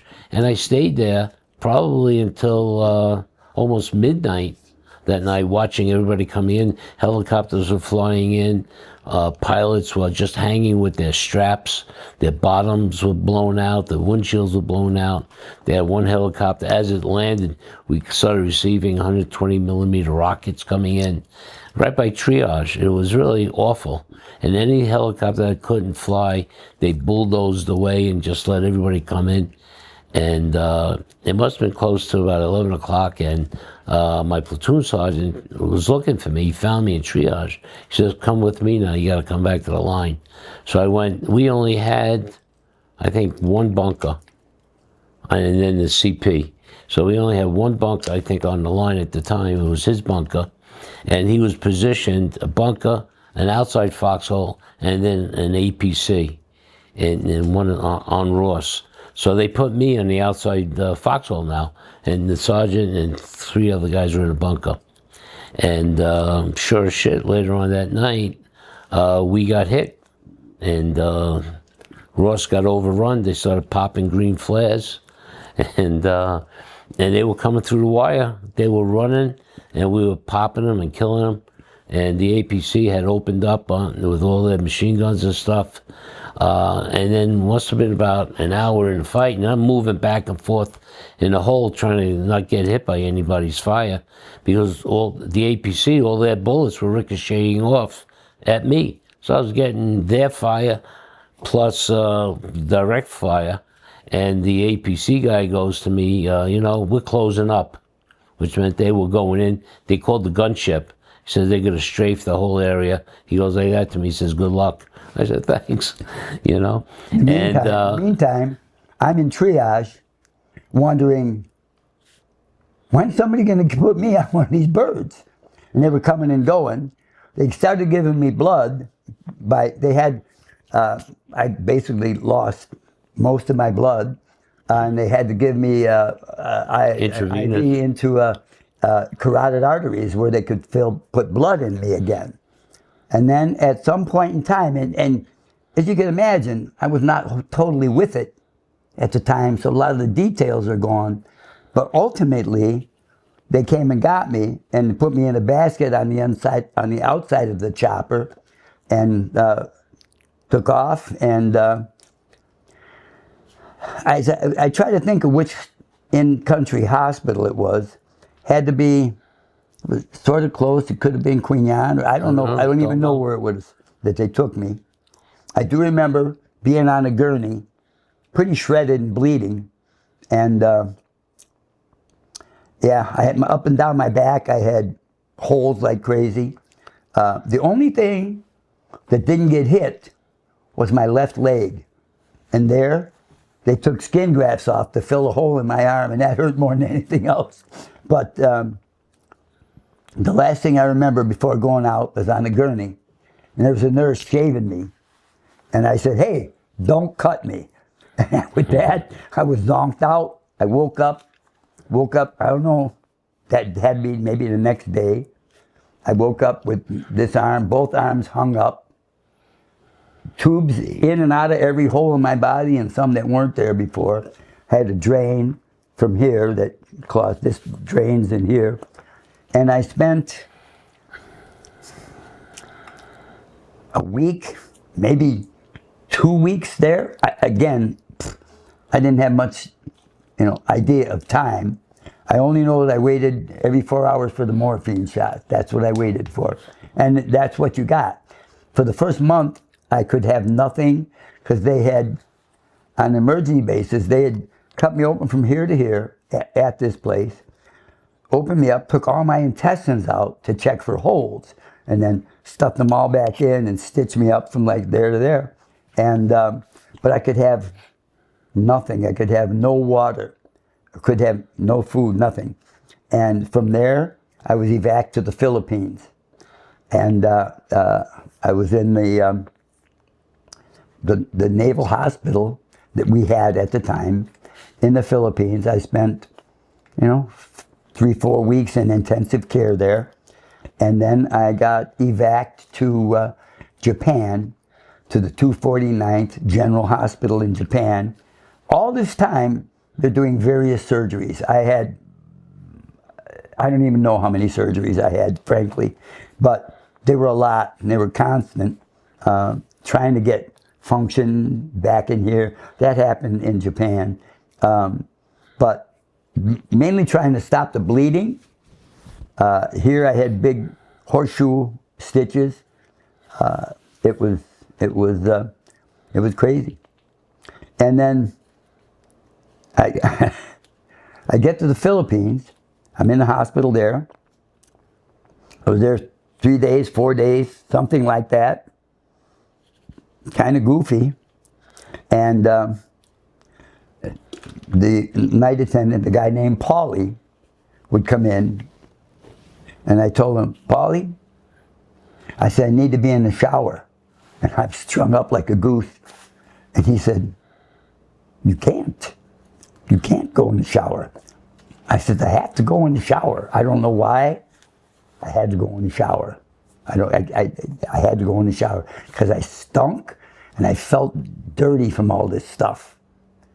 And kept telling me no. And I told him, if you don't take me in the shower, I'm going to go by myself. And he kind of chuckled and, okay, yeah. And he left, and I thought there, I'm good.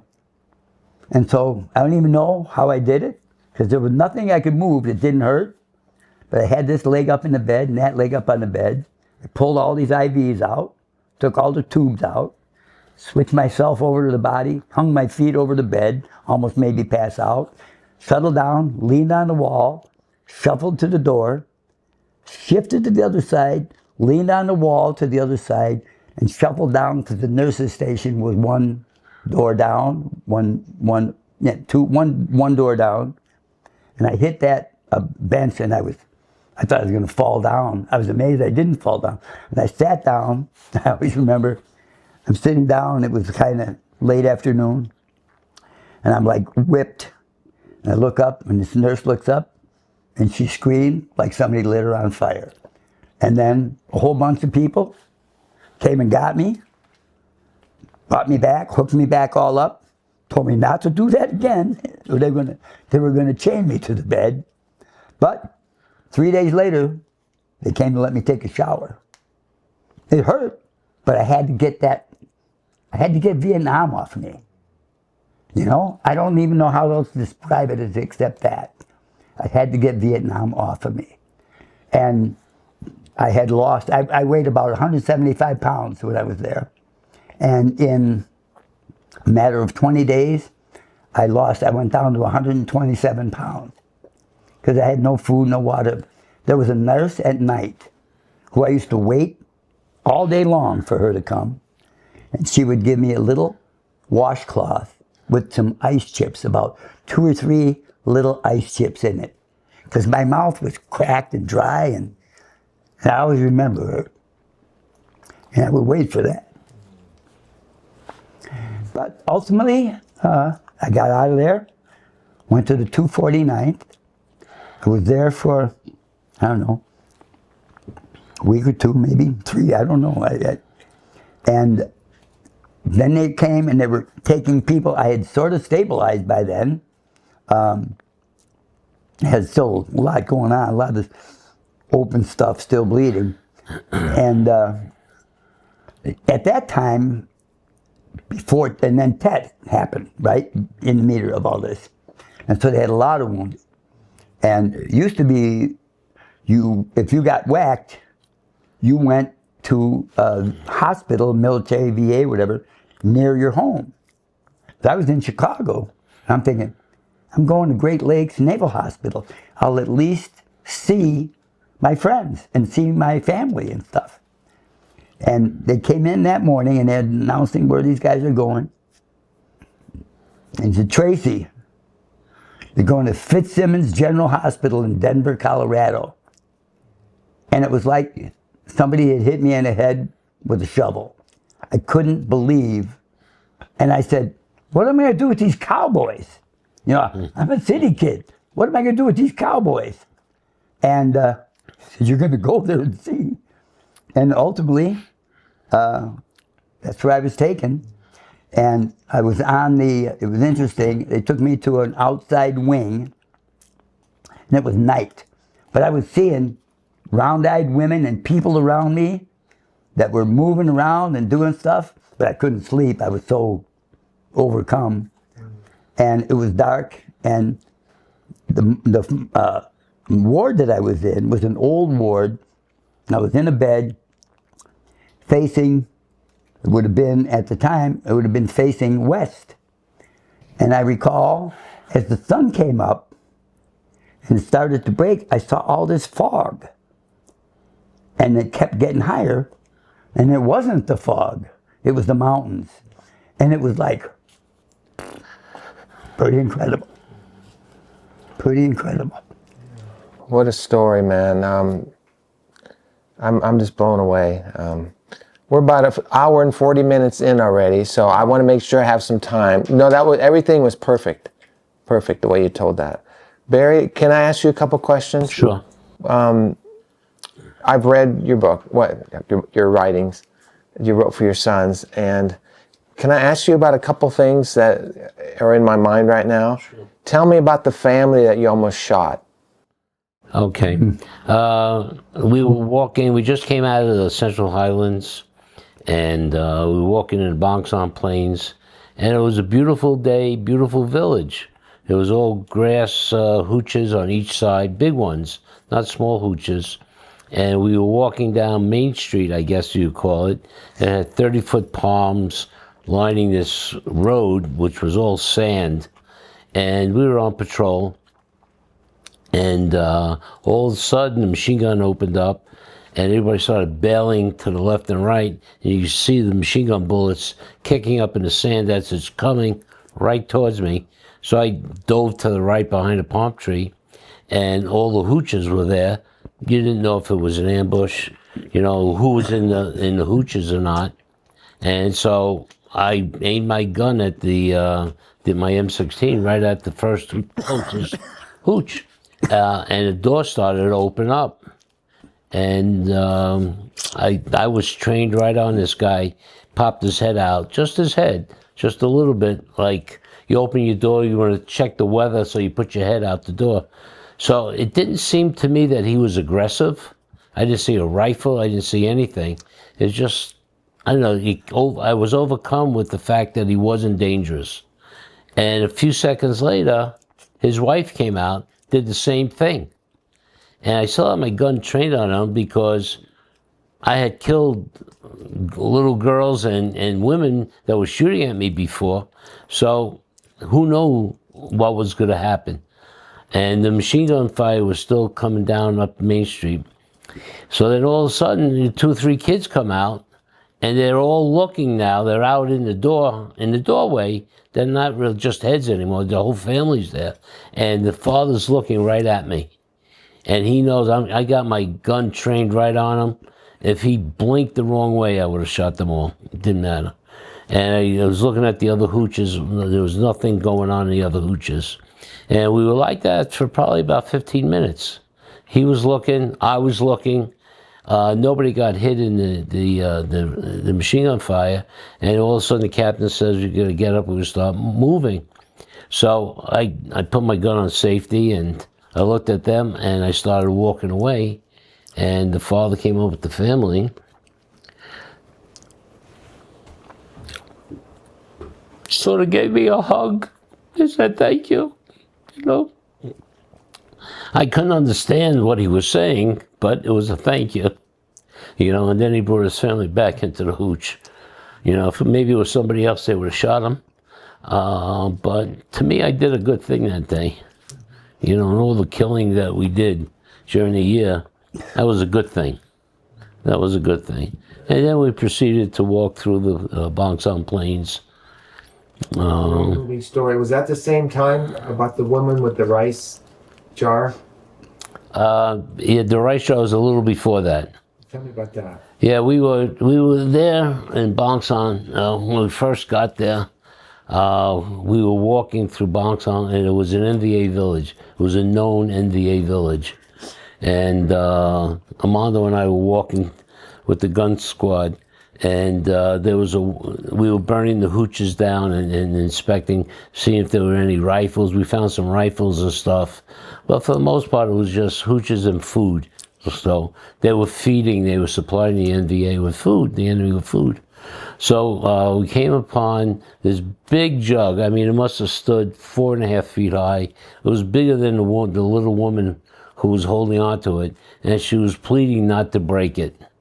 Well, the whole village was already on fire. We were breaking it, so she was hugging it. I didn't have the heart to hit her, to get her off or pull her off. So I told Armando I can't do that. But Armando was incensed at the time. We had just had a lot of our friends die in March. And he started hitting her in the ribs until she let go. And I mean, we could have shot her. Well, we didn't, you know, we thought she was a villager. And he broke open the jar and all the rice spilled out. And then right behind him there was a well where he dropped a grenade in the well to destroy the well as well. And so that's what had happened. It was really a brief encounter, and then we burned down the rest of the village and took all the food. Yeah, it was a search and destroy operation. Everything was. Yeah. Everything was free fire zone and search and destroy. Yeah. Now, once search and destroy, I don't know if it was close to the same time period, we had found a cache in a tunnel of about, I think it was 10, 15 tons of food. It was all marked from the USA. It was food for the Vietnamese people. But the Viet Cong captured it, and they were feeding themselves. So it made all the newspapers. And it was funny because I was the machine gunner then. So I guess it was later on in the year. It wasn't that period of time. Because I was the machine gunner, and I had put on like 2 belts of ammo because we didn't know who was in the cave. And the captain comes over to me and says, "Are you looking to kill an army?" And I said, "Yeah, if I have to, you know." But our guys went in there and they started taking out tons. We had deuce and a halves lined up, maybe a half a mile that we filled up, and they brought the food back out for the people. But it made all the newspapers at the time that we found this big cache. Maybe it was more than 10 tons of food. It was a lot of food. What about last rites? You mentioned one time before you went into combat. Tell me about the last rites. We were, being that we were an air assault operation, wherever there was firefights and guys were getting in trouble, they used to load us up in helicopters. I probably did 35 air assaults, maybe a little bit more in my time. And we were going to 101st Airborne. I was getting their ass kicked. And so we were going into this firefight as well. So all the priests came out to the field to give the guys last rites and console them. Well, I'm Jewish. So, you know, I said, "Where's the rabbis?" And in my company, there were 4 Jewish guys. There's probably more in our company than any other company in our battalion. And they say, "No rabbis here." So I took the last rites from all the priests, you know, and I was happy to do it. I said, well, you know, if it's good for these guys, it should be good for me too. And so I took all the last rites, and I was happy to do that too. You know, they blessed me just as if I was a Christian. So they had them attached to your company, or? Well, yeah, they call them in. Usually within the division, there was so many of the priests of different denominations, and certain firefights, I guess they thought that we were going to be in a really big firefight and lose a lot of people, so they wanted to give everybody less rights. So that's what had happened. Can you tell me about, I don't know if it's Jenkins or there's a black man who looked Ashton in color, or maybe you already told me about him. Jenkins, yeah. No color in his face. Right, so Jenkins, I talked about in the March 20th firefight when he was putting the brains back in the guy and he got shot in the head. and he said he was going to walk point. So I think this was later on in the year, probably May or early part of June. We were in elephant grass. And elephant grass, I don't know if everybody knows, is like 6 foot, 8 foot grass, and it's sharp and it cuts you. And we're walking through this. You can't really see more than a foot or two. Excuse me. And all of a sudden, Jenkins is walking point, and then it's, I think it was me, the sergeant, lieutenant, and the radio operator. And all of a sudden, we hear clicking, like, but two different kinds of clicking. And as soon as we heard something strange like that, because regular jungle noise or area noise is birds and bees, and you become like part of nature. So you hear all these things. And this was out of the ordinary, so we all hit the dirt thinking we were going to get shot at. And that went on for a few seconds, and then all of a sudden Jenkins starts walking back towards us out of the elephant grass. And Jenkins was a very dark black guy. All right, and as he's coming out, he was all ashen. I mean, he was gray. And he sat down, and it was a sergeant. One of them said, "What happened?" So he said he walked up, and he found a gook in the grass that had an AK-47. So he raised his gun to shoot him, and an M16 didn't fire, jammed. And the gook raised the AK-47, jammed. Now, AK-47s never jam. Never. M16s jam all the time. AK-47, you leave in the mud for 100 years, take it out and it'll fire. This one didn't fire. And they did it once or twice. The gook actually put the gun in Jenkins' mouth, he said. Didn't do anything. So they backed away from each other, and sort of shrugged their shoulders, and they both went on their way. Jenkins came back to us. And then a few weeks later, he de-roasted out. So that was totally amazing. Never saw that or heard about anything like that the rest of the year. Tell me about the butterflies. Oh, the butterflies. Yeah. We were on these like 500-foot just grassy knoll hills, and it was hot as blazes. And we were looking down this valley, and we were on a break, and you could see the swarm of insects. It must have been a couple miles down the valley, and it was millions of bugs. At the time, we didn't know what it was. It was millions of bugs.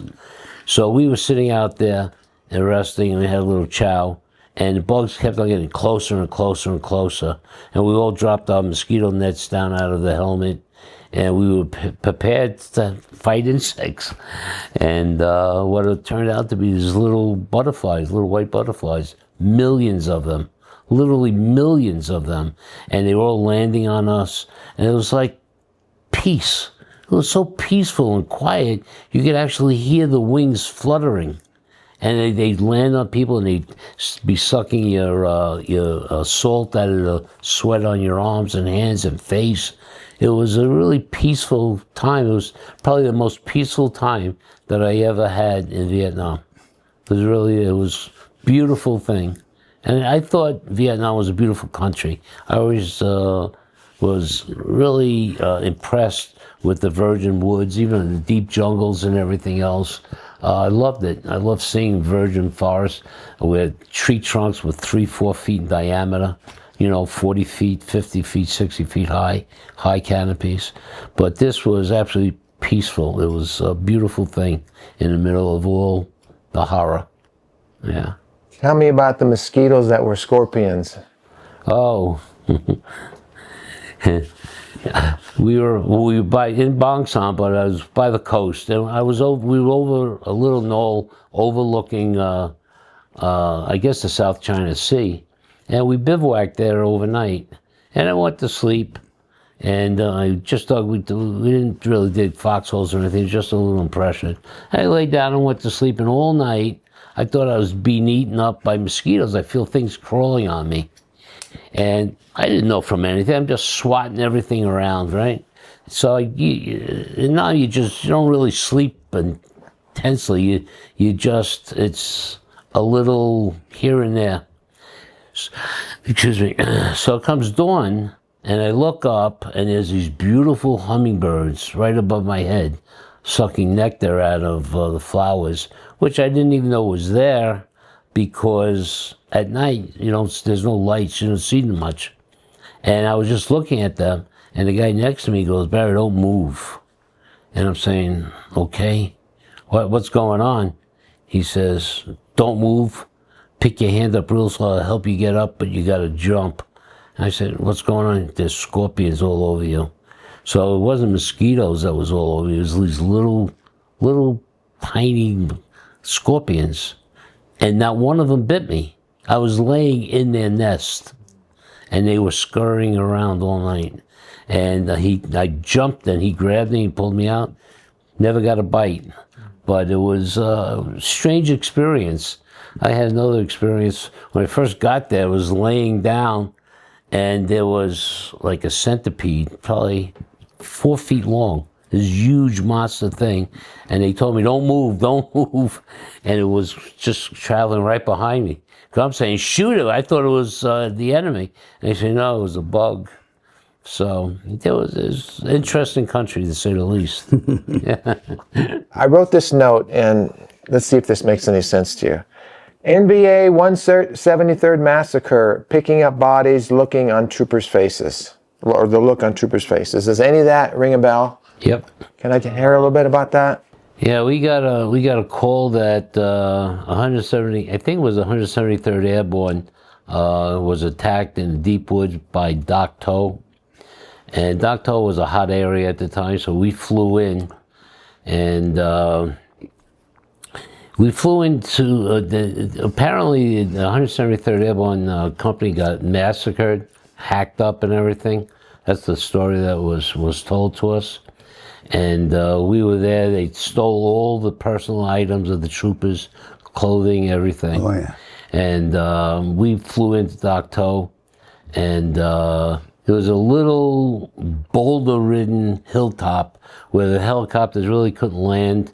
You had to jump off a couple of feet right into these monster boulders. I jumped off, Armando jumped off, broke his ankle or cracked his ankle.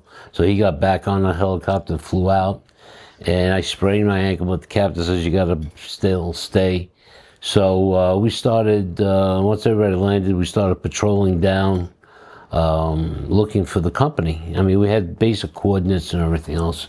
And we found the area that they got attacked, and bodies were really horrifically broken up, hacked up and everything. All the personal things were gone, no clothing. They were, all the weapons were gone, everything. And so another company had joined us, and they said they would take care of whatever was left there. And we were sent to find the guys that did this. That was our job. It was in a deep, deep woods in the jungle, where the mountains were so steep that the Viet Cong had cut steps into the mountains, so it's easier for them to travel. And we traveled down those steps too. And it was deep jungle, and we bivouacked at that night, and you could hear people talking, and they were talking, and they were really close. But we prepared just in case they were going to be attacked. We were going to be attacked by them, because we were hot on the trail of these guys. But the jungle was so beautiful, my perspective on it. I hacked away my fire zone, and I dug a foxhole like in 3 minutes. The topsoil was about 10 feet deep. So it was beautiful soil, beautiful everything. And you could hear these guys talking. Next morning, we walked, I don't think it was 50 or 100 feet to the edge of this hill we were on, and we found where they had dug and buried all the uniforms, backpacks, even some weapons, right there. So we recovered all that, and we sent it back with a platoon to the other company that was cleaning up the area. And we continued looking for these MVA. But it was in a valley. We overlooked a valley that if you remember the opening scenes of King Kong, the original King Kong, that valley where the birds are flying and it's all foggy and eerie, that was this valley. And as soon as I saw it, the skin started to crawl. I'm getting goosebumps even now, just thinking about it. It was an eerie place, and I knew the shit was going to hit the fan here. This wasn't a place that was a safe place, as beautiful as it was. And we went down into the valley, and then we came back up on the other side, and we created an LZ at the little lip of this. It was jutting out from the hill, and they flew in some reporters, ABC, NBC, CBS reporters, to interview us because they really wanted to know what the airborne guys look like and everything else. To me, I felt it was sick. What are you reporting on that for? You know, so they were interviewing a lot of people, and they got to me, and as they were interviewing, we could hear people talking down the trail, down below the hill, and you could hear them hacking away. So we knew that they were setting up an ambush for us. And the reporters from these three companies said, "What is that?" And we told them that's the NVA setting up an ambush for us. So they started asking questions, how we felt about it, you know, are U.S. soldiers as good as they are? So I said to them, I said, "Why don't you stay with us and come down to the ambush, and you'll see how we fight." Plain and simple. You don't have to hear second or third story, you know, firsthand. Be it yourself. Well, the next question was, when's the last chopper leaving? You know, and I said, that's it right there. And they just deeded out of there. They just left. They ran to the helicopter. Next morning, it was a fine misty rain. Now, we had another company with us that was attached. It might have been the same company that was working with the airborne guys. I'm not sure. Maybe it was B Company. I think you interviewed that guy. And they had sent, we went down, we were point, A Company was point down the trail, and I think B Company or the other company was on the right-hand side of us going down the hill too. So it was like a flanking, so we wouldn't all get killed. And as soon as I got off the last step, and I'm like probably 10 guys from the front, from the point men, I could see a couple of hand grenades with the wooden handles flying over the heads of the point guys.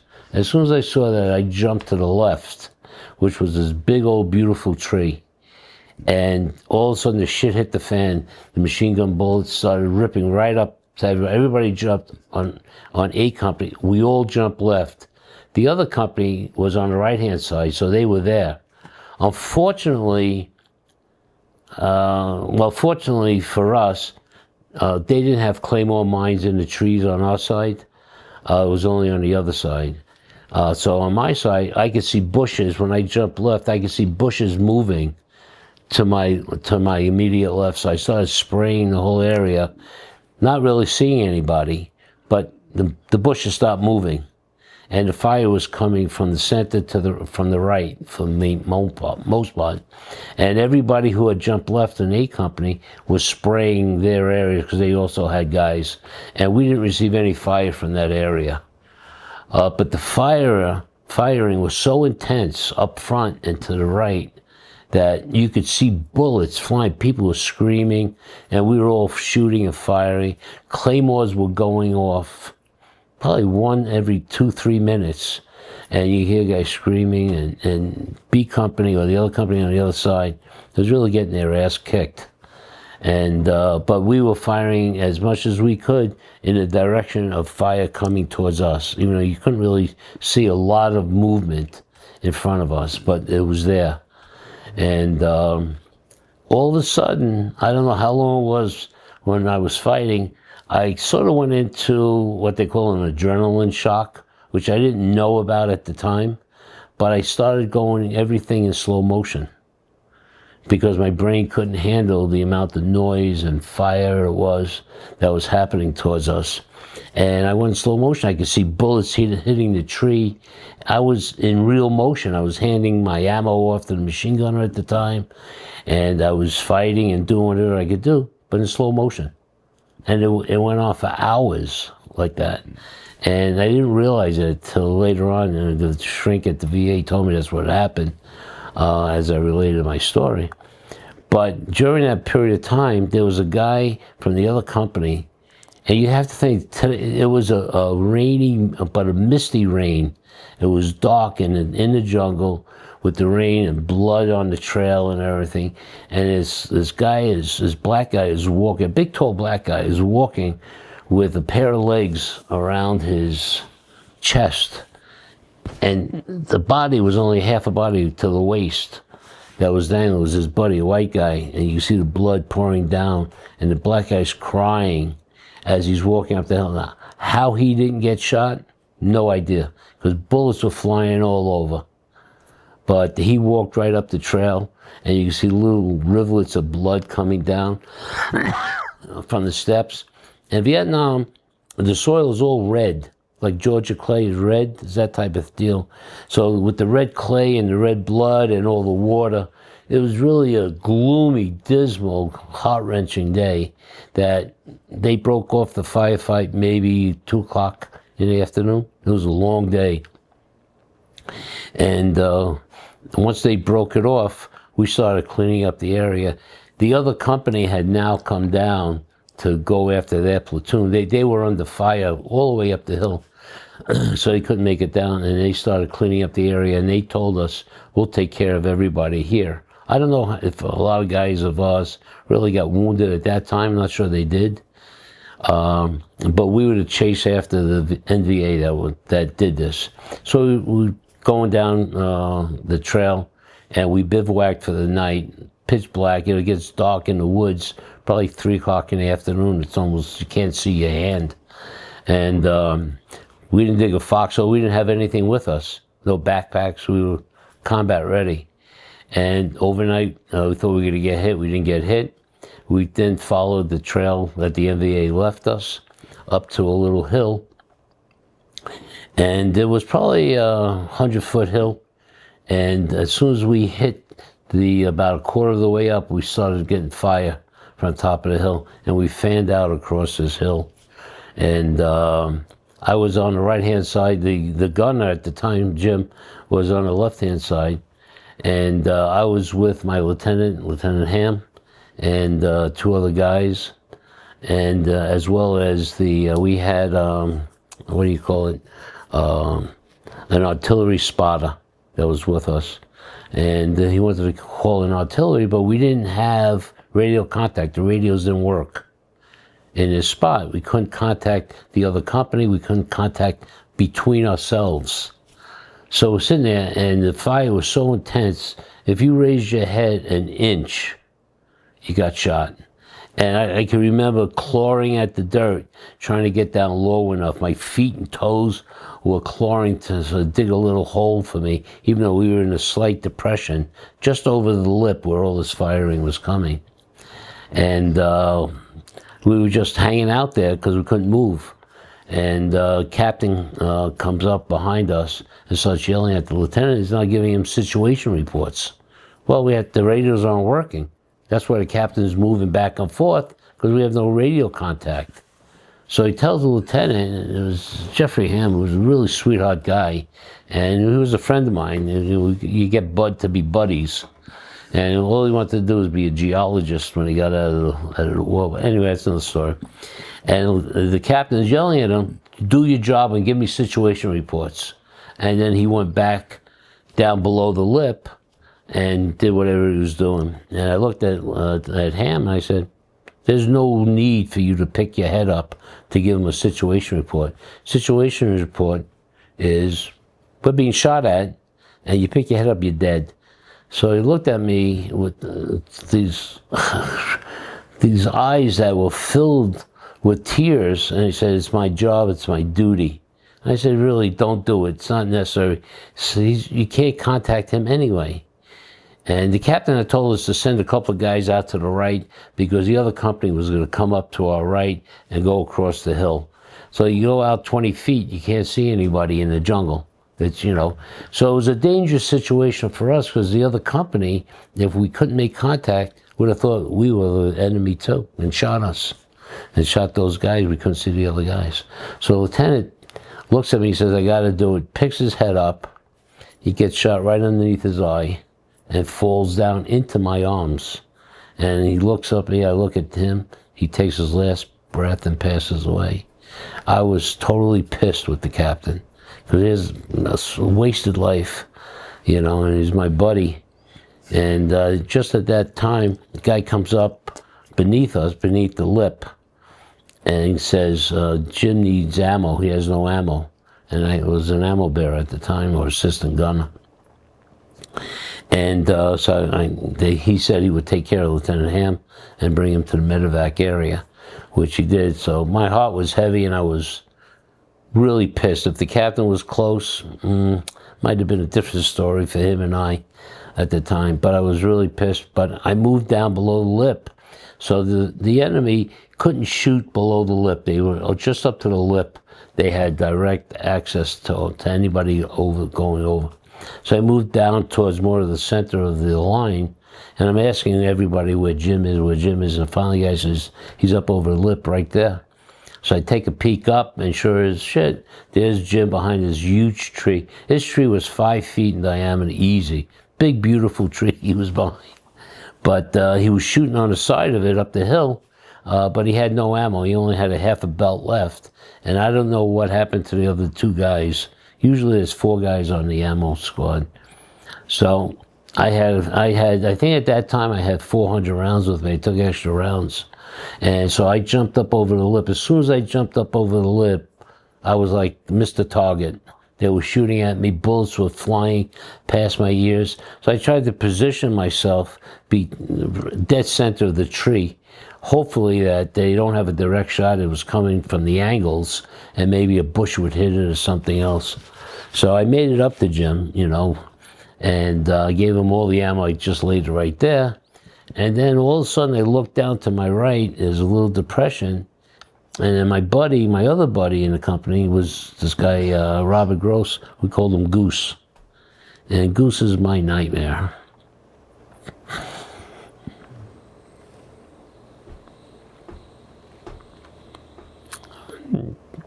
Goose had been shot in his arm and his leg. His leg was wrapped around the back of his neck, and he was also gut shot. And it was late, and as soon as he saw me, he started calling my name. And for hours, he called my name for hours. I couldn't get to him. I tried 2 or 3 times. Every time I tried to get to him, I got shot at, and Jim was yelling at me, get back here, get killed. So I decided to go down, and there was probably 3 or 4 other guys that had tried to get the Goose, and they were both either wounded or dead. And so I decided to go down below the lip and come up right behind them. And I get down to the position, and I take a peek up over, and I'm right behind Goose and these other guys that tried to get him. So I dragged down a couple guys away from that. One was alive. I think the others were dead. And the guys below me took them to the medevac area. And every time I picked my head up, I started getting fire coming towards me. And there was this like 2-inch log, you know, and when you're getting shot at, sometimes even a little pebble, you try to get down behind a little pebble. That pebble might ricochet a bullet from you. It's sort of a stupid thing, but you get to that point. So I thought this little log would protect me, and it did. I mean, as I get up and I tried to push the log in front of me to get closer to Goose to grab him, the bullets kept on hitting the log, not me. And I'm saying, oh shit, this is working. And I try to work my way up, and then the bullets, the intensity of fire got to be enormous, where they were just trying to kill me. Out and out try to kill me. And so I backed down below the lip again, and I said, maybe they'll pay attention to somebody else. Gave it a few seconds, then I tried it again, and I moved it up. And it must have been using larger caliber bullets. It cut the log in half. So I backed down. I couldn't get the Goose. If I got the Goose, I would have been dead. like the other guys. So I went back up to Jim, and I said, Jim, we got to take care of these guys on the hill so I could get goose. And he says, well, I see some movement, but I don't know who it is, if it's our guys or not. And I'm saying, well, let me take a look. And I take a look, and you can't see, it's just movement, you know. So we didn't really fire up there. I said, let me throw a grenade up there, see if, you know, if I could get it through. But it was so thick, the canopy, that I kept on hitting a tree, and the grenade was bouncing away from where I wanted it. And then all of a sudden, I guess the artillery guy had a barrage coming in. It was really stupid because it was a high canopy, 40, 50, 60-foot canopy. So the shells were hitting the trees. So now we got shrapnel coming down on us, guys getting hit with shrapnel, with tree limbs and things like that, for about 10, 15 minutes. It was totally ridiculous. Maybe it curtailed the fire up on top too, I'm not sure, but it became less and less. And Captain came up right behind me at the time, and he says, we're gonna charge up the hill now. And what? Like, you know, there's only maybe 8 or 10 of us, maybe even less, that were right there that he's telling to charge up. He told the machine gunner, Jim, to stay where he was, the rest as cover fire, and the rest charge up the hill.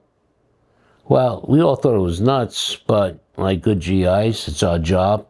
Follow orders, gotta do it. So the captain says, let's go. And we all jumped up. He took 3 steps maybe, and got shot. His leg, his calf got blown out. In fact, a lot of crap on his leg got blown right into my face. And that's how close he was. And that was the end of the firefight, you know, our charge.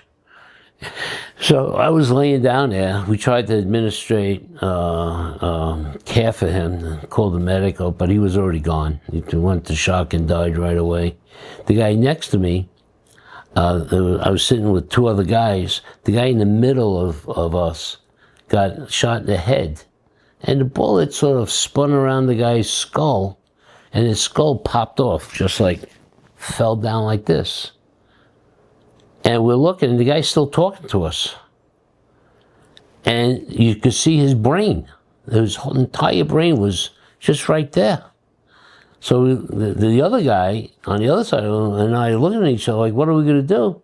So I said, let's put the skull back. So I flipped the skull back on, the hair flipped back. And the other guy had a bandage. I didn't have any bandages anymore. I had given them away.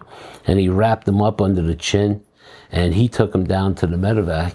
And we got worried that guy survived. You know, as crazy as it is, you know, where some guys just get shot and blown up, this guy, like Jenkins, just was wrapped around his head. It was almost as if a surgeon had cut the bone on his skull. Just amazing. And then after a while, I was able to get goose. I went back down to try to get goose. The intensity of fire was less, so I pulled goose down, and I carried him. Another guy helped me carry goose, because goose was really shot bad. And I put him on a chopper, and I said goodbye to him, but he didn't make it. He was alive when I put him on a chopper, and it was pretty horrific, but I could still hear Goose calling me every day. It's my biggest nightmare. Wow, that's intense, brother. That's intense. Wow. You had mentioned about a guy getting his head chopped off. Tell me about that. That was a little later on. We were like in the foothills, I guess, of the Central Highlands at the time. And we were just getting supplied with food and ammunition and everything else. It was an easy LZ to get in and out. The copter, we took the supplies off, and we were letting the helicopters fly out. And the rung of the helicopter hit a dike or a rock or whatever was there. It sort of tipped it over a little bit, and the guy that was standing right there got his head whacked right off. Just like that, gone. Stupid accident, but it happens, you know. There were guys, you know, sometimes in your combat, you're using your rifle all the time. There was one guy who's cleaning his rifle, shot himself in the head, never cleared the gun. Never cleared the gun. You know, as for the families, they're all killed in action. You know, so you never really know what happens, but when you see it, in real time. You know, it happens. It's sad. It's really sad.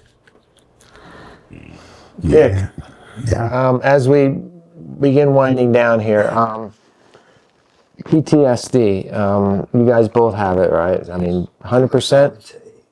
Do they do it like 100%, 50%, or just PTSD? We're 100%, both are 100% disabled. Dick, tell me about, and again, we don't have a lot of time, but just dealing with Vietnam today, or the last, however, since Vietnam. Tell me about PTSD and how that's affected your life, Dick. Well, I'll tell you, it was a long time before I even knew it. Long time. When I got out, I entered the hospital on January 3rd, and I exited the hospital, and that was 68. I exited the hospital, it was discharged, not even discharged, but transferred in August of 69. And during that time, I had a lot of recovery going on, and you're in a different kind of world. You're around many people. I had friends with no eyes, no legs, missing an arm, damaged people. But PTSD was a term that hadn't even been coined by then. And when I was finally discharged, my life was, I guess, pretty out of control in many ways. In many ways that I thought was like normal, which I subsequently learned was really anything but normal. I ultimately met my wife and we got married.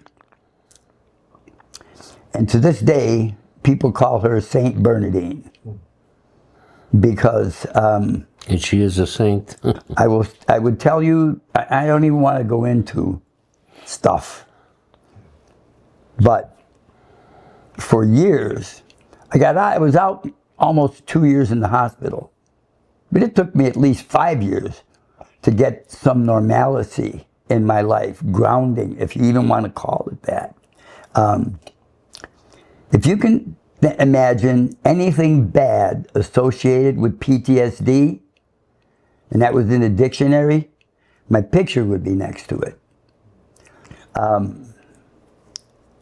I did a lot of bad stuff. Everything you can imagine, I did. And my wife was a teacher for many years. And it took me 30 years to develop the courage to go and visit the Vietnam Wall. I ended up going on the 3rd of January, on the day I got whacked. And now it's close to 40 years ago. And I flew to DC. Everybody, I'll go with you. No, I don't want you with me.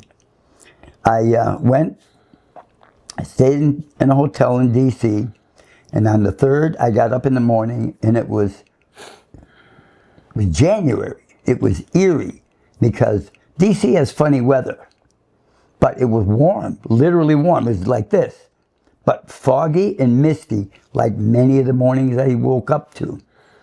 And I got one of the people, and the weirdest thing is, I was the only one there. I was actually the only person there. I went as early as I could. I got one of the attendant guys to take me over to the spot, and I got my guys. Got their names and stuff. I left a few things for the guys. And one of them, on Leslie, the morning before it all happened, we were playing marbles together. An ex-girlfriend had sent me a Christmas package. Yeah, told him. And we're playing marbles together. And then by the end of the night, he was gone. And it was damaging. But again, I didn't know. I just thought I was a wild and crazy guy, and everybody else thought I was a wild and crazy guy. And I did things to excess, I would say, and beyond. My wife was a saint. Put up with 10 times more than a normal woman would have. I'm still married to her. But the early life of our marriage was extremely difficult for her. And I understand now it was extremely difficult for me and my children. And then one day, she was teaching, and we went to a Christmas party with one of the teachers, whose husband was also happened to be in the 1st Cav. And she said, Al works for the VA. You should talk to him, because in the meantime, I basically had I separated myself. I didn't want to have any connection with anything to do with the war, and which is why I ended up later. But we went to dinner and a party there, and I sat and talked to Al. And it turns out Al was a psychologist. And we're talking and about Leslie, about Ross, about the hospital, about all that stuff. And he said to me, do you know about, and he said, he said, he says, how are you doing? I said, I'm fine, I'm great. But obviously I wasn't great, but I thought I was great. And he said, we all I'd like you to stop by. We did. I said, would you like to stop by my office sometime? And I figured I was going to go and talk to him about all the VA hospital hassles I was having. And I went to see him, and we're talking. And he said, do you know about PTSD? I said, yeah. I said, I know a guy that's got it. A friend of mine had been diagnosed. He's got it. He's got it bad. And he says, really? He said, but you're okay. I said, I'm fine. I'm okay. And there's that little pamphlet, which I still have, one little brown pamphlet, Understanding PTSD. And I look at it and I said, do you have another one or two of these? He gave it to me. I didn't go back to my office that day. I went home and read it. It was like to see it spelled out. It was like devastating. See it in black and white, exactly, explaining what we had. I gave one to my wife, Bernadine. I said, honey, I got this from Al today. I said, I'd like you to read it. She starts reading it and she said, could I write in this? I said, yeah, that's your copy. And she's writing it and she brings it back to me. And almost everything was underlined. Literally, almost everything. And I really began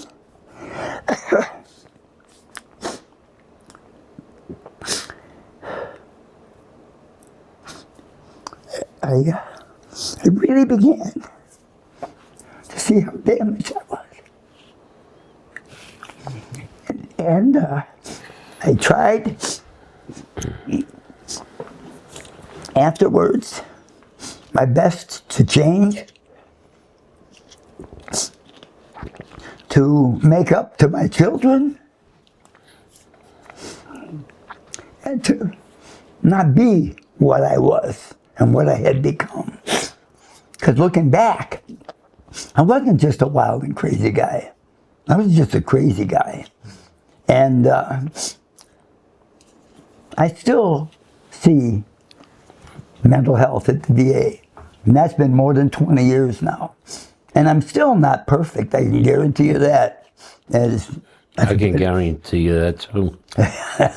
Whenever he gets really wiggy, his wife calls me and says, "You're the only one that can talk him down." And I'm happy to say, I guess I'm happy to say, I hope I am, that I've changed in many ways. And I think for the better. I have grandchildren now who I love and love me. My children,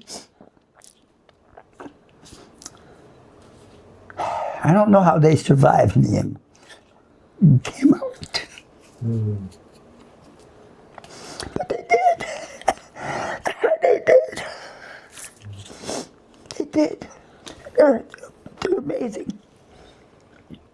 Barry, how has PTSD affected your life? Well, I want to go back for a second because it'll flow into it. After the attack on Ross at the end, and we brought all the bodies back from Hill 40, I went into the admin office, asked about Dick. Nobody knew what Dick was. And they sent me to graves registration to try to identify the bodies. Well, bodies of soldiers is not like in a John Wayne movie where you're just in a baby fetal position. Your bodies are ripped up, and they couldn't identify a lot of guys. Really didn't want to go because I knew what they looked like, but there was nobody else. We were down to like 20 guys in our whole company at that time, or thereabouts. So I go to graves registration, and I identify a few guys I can't identify. And I'm walking out, and we're in the first air cat. There's helicopters flying above our head, especially in a busy base like Ross. But I looked up, and my best buddy, since we're 10 years old, Armando, who was with me, had been out of the field working in a hospital liaison position. He was in this helicopter looking right down at me, and I was looking up at him. It was like the happiest time to see an old buddy, and he made the helicopter land right there, and we ran into each other's arms like lost buddies would do. And we're still friends today. And I'll digress for a moment. I went to a Billy Joel concert 25 years later. I was on the grass field.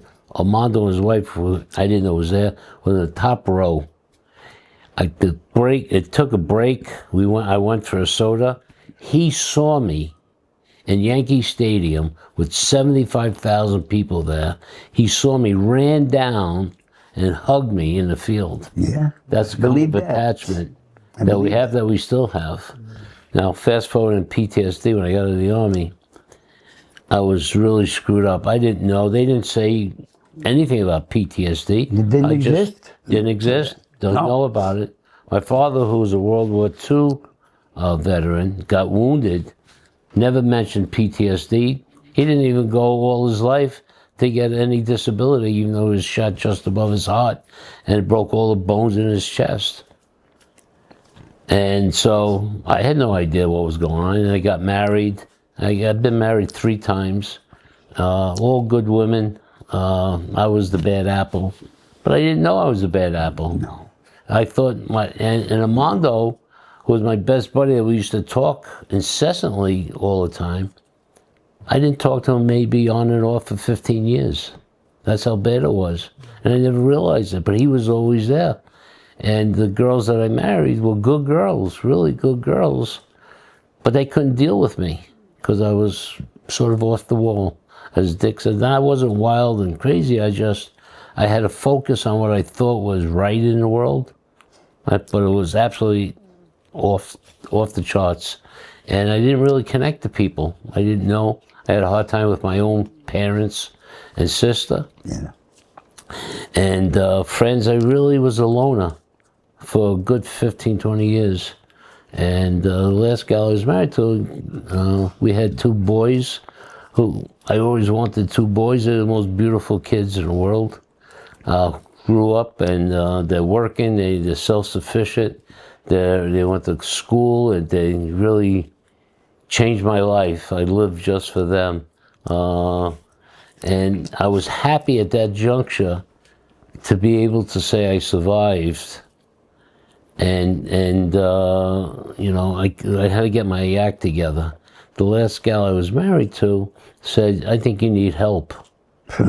So there was a place on Long Island, Babylon, that helped through the VA, veterans.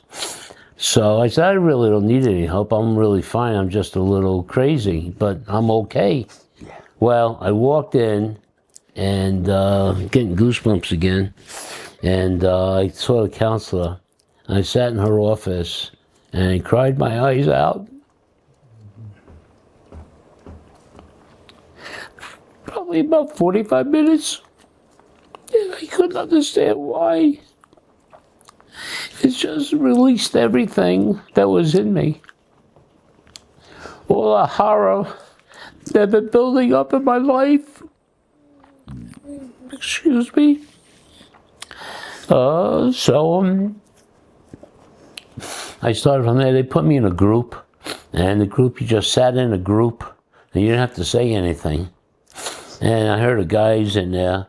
You know, one guy was in a bunker that got collapsed, so he never went out. He couldn't stand the daylight because he was only safe in the bunker when all his company got killed. There was another guy who had a problem. His dog got shot, and you know, it's a whole host of different guys. And they come to me, and I say, you know, well, I was in 8 Company, 2nd and 12th. I was a machine gunner. It's all good. Well, but I wasn't good. No. So it took me probably 8 months before I started relaxing enough to talk to these guys about all the shit that happened to me and what happened. But meanwhile, I destroyed all the marriages I had. And so I made it a point that with my kids, I would take care of them no matter what. Even though we're divorced, I used to give them my paychecks and lived in a car for a while. They never knew that until, I guess, if they see this video, they'll know now. But it was important for me to give them a great life and not have them know the problems I was having. So, you know, 15, 20 years go by in a snap, and you don't realize it, how much you've impacted negatively a lot of people in your lives. You know, and to all those people that I heard, I'm sorry. Yeah. And the people who helped me, thank you. I just can't thank you enough. And it's come to a point in my life now where I'm settled down. I have a really good life. I'm a good girl, and my life is easy. But it comes this period of time, especially after November 6th and everything, until after when Dick got whacked on January 7th.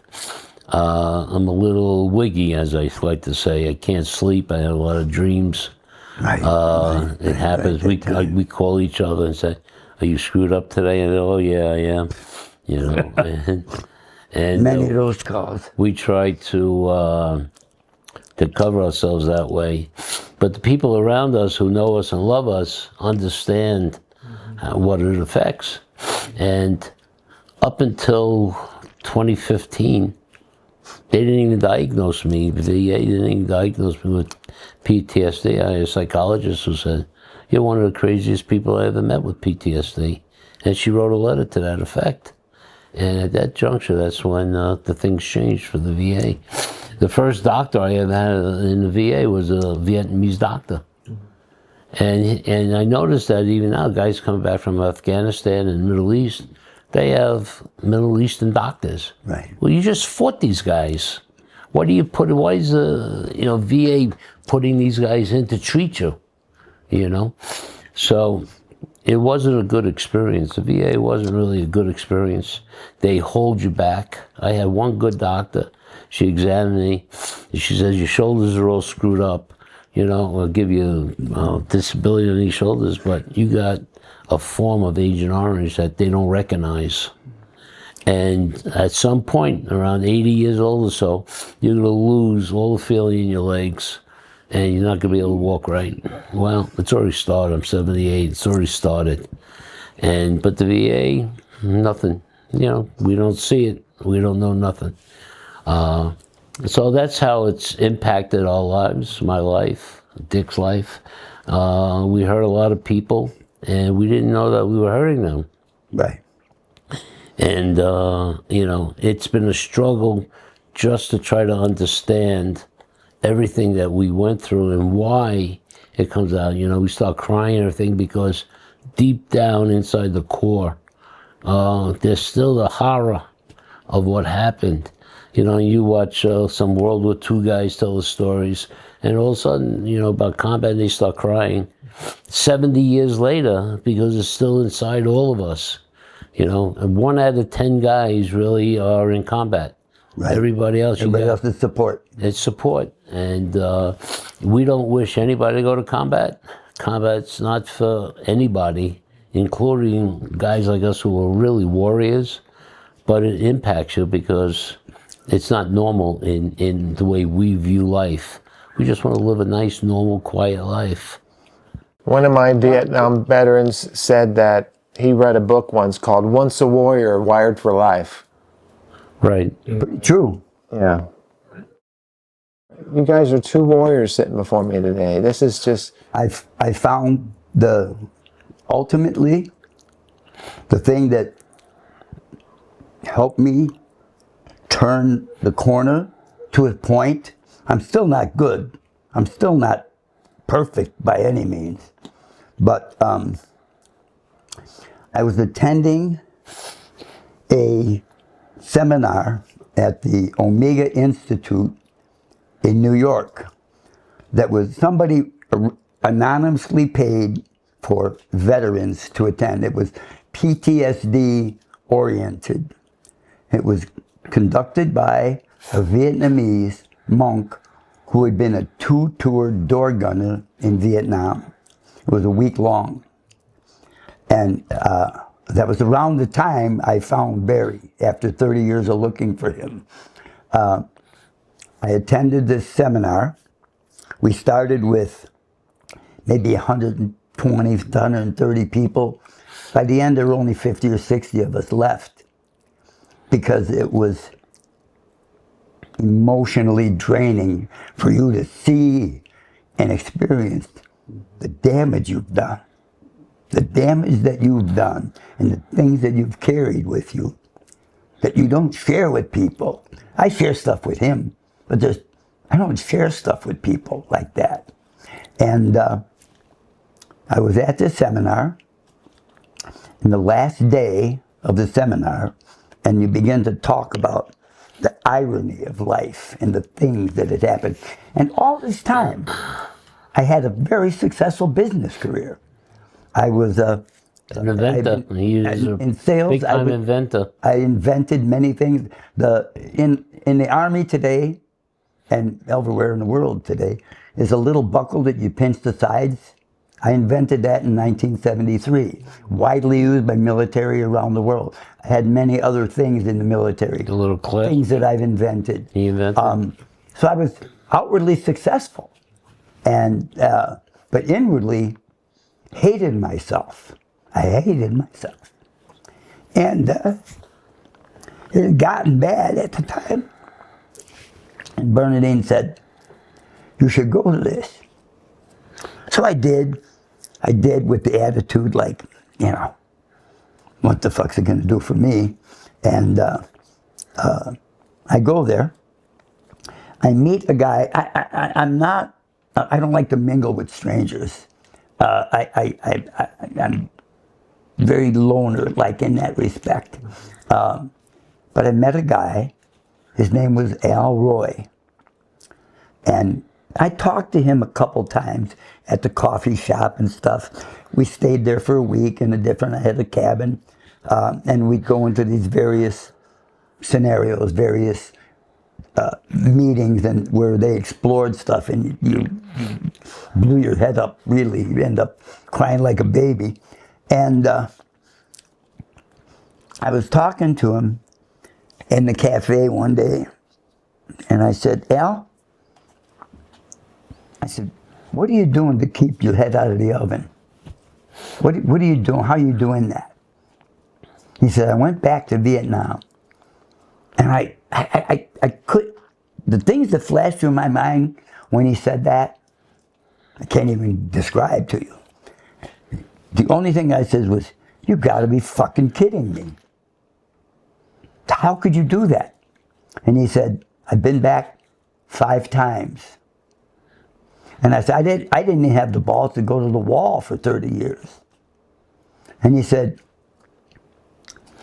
if you ever want to go, it'd be my honor to take you. And I said, well, that takes some serious thinking on my part, let me tell you. On the last day of the event, we sat in 2 semicircles around a dais with a monk leading. I was in the front row, and really unbeknownst to me, Al was in the second row because I wasn't really looking around. And they went around and they asked you to introduce yourself. And we had guys from World War II, Korea, Afghanistan, yeah, everybody. Vietnam, a lot of Vietnam guys. And he said, I want you to stand, introduce yourself, tell me what you did, who you served with, when, so on. It comes around to me, I get up, I say, well, my name is Dick Tracy. I was with Air Assault Company, A Company, 2nd of the 12th, 1st Air Cavalry Division. Went around, started, went around to the back row, and right behind me, literally behind me, guy gets up and he said, I was with an Air Assault Company, A Company, 2nd to 12th, the 1st Cavalry Division. It felt like somebody had poured ice water down my back. And I turn around and it's fucking Al. And I was like, stunned is not the word. I was speechless. And I looked at him and he goes, so after this ended, I talked to him, I said, dude, you gotta be kidding me. He says, no, I was there a year after you. He says, I took your place. And he said, you gotta go to Vietnam. And I said, well, we'll think about it. Well, later in the year, end of 2009, he calls me. And I had talked to him back and forth like I talked to Barry. And he said he had a bad family relationship. He tried to kill himself 3 times, like many have. Some succeeded, lots succeeded. And he says, you're my brother in this world. He says, I'm marrying a Vietnamese woman, and I want you to be the best man in my wedding. January 1st, 2010. And I thought, whoa, that's a very tall order for me. At the time, I hated myself. And I saw who he was. And so I said, before I can go, I got to come and stay with you for a while to see if I can be around you and you could be around me. Because sometimes I can be hard to be around. I will tell you that. And so a lot of other people. And so I went, and we got along great. He set up the entire trip. New Year's Eve, our New Year's Eve, I left, flew to Vietnam, met them. It was their New Year's Eve. Got there, landed. They picked me up at the airport, went out, got drunker than 10,000 mothers, and his soon-to-be wife went up to the room, and we stayed out talking about the weirdness of our lives and the stuff. And the next morning, we got up. I had received an instruction from a guy, a Vietnamese guy who spoke great English, told me my responsibilities at the wedding. And we had this blowout wedding. And he had timed it because he knew because I told him, there's 2 places I want to be. On the 3rd And the 7th. and the 7th, I want to be in 2 places. And he says, I know that. And he says, and that's what I've arranged. So the day after the wedding, which was a raucous wedding, and I'm with all these Vietnamese people, and Al and me, and they treated me like gold. And some of them knew that he said, when you come, bring pictures of yourself. Bring pictures of yourself from there. And they want to know that. People want to know that. They want to see you. They want to talk about your family. And we got on 2 motorcycles with 2 motorcycle guides, and we took off. And on the 3rd of January, I was in Hue San, standing in front of LZ Leslie Mountain, wanting to go back up there. I had to. So we get there, and we go up to the gate, and now it was a military base. It was controlled by the NVA. And I tell the guide, I said, ask him, I said, tell this guy I have to go up there. And he talks to me, he said, and this skinny little guy said, no, you can't go up there, you can't go up there. I said, you ask him to go get his boss. Because I'm going up there. This guy came, no, you can't go there, that's forbidden. So we left, we went back, we went to sitting at a table, having beer and stuff. And I already told him, Al, I'm going there. There's not a thing that you can do to stop me or anybody. He says, I'm going to go with you. And I said, I can see the mountain. I can find my way through jungles. I know about this stuff. I'm going there. And there had been a guy, a Vietnamese guy, on one of the 50 cc's that had found a little guy, had been following us around kind of. And I was getting kind of freaked out. You're in the communist country. You're the only 2 gringos for quite a distance around. And the guy waved him over, and he goes and talks to him, and he said, I think we should have tea with this gentleman. I said, bring him over for sure. And they translated, and he said, come back here, can you come back here tomorrow? I said, absolutely. So we went and stayed in a Vietnamese truck stop, which is a story in itself. But he said, maybe they don't control the whole thing. Maybe the city owns part of it, and we can go there. I said, absolutely, I'm coming back, because I'm going there, period. He comes back. He said, no. He said, the city does not control it. It is all military. But he said, I know how to go there. He said, and I'll take you there. And we followed him on his little motor scooter up to the base. And I went there. It wasn't the 3rd. It was the 4th now. But I went there. I took many pictures. And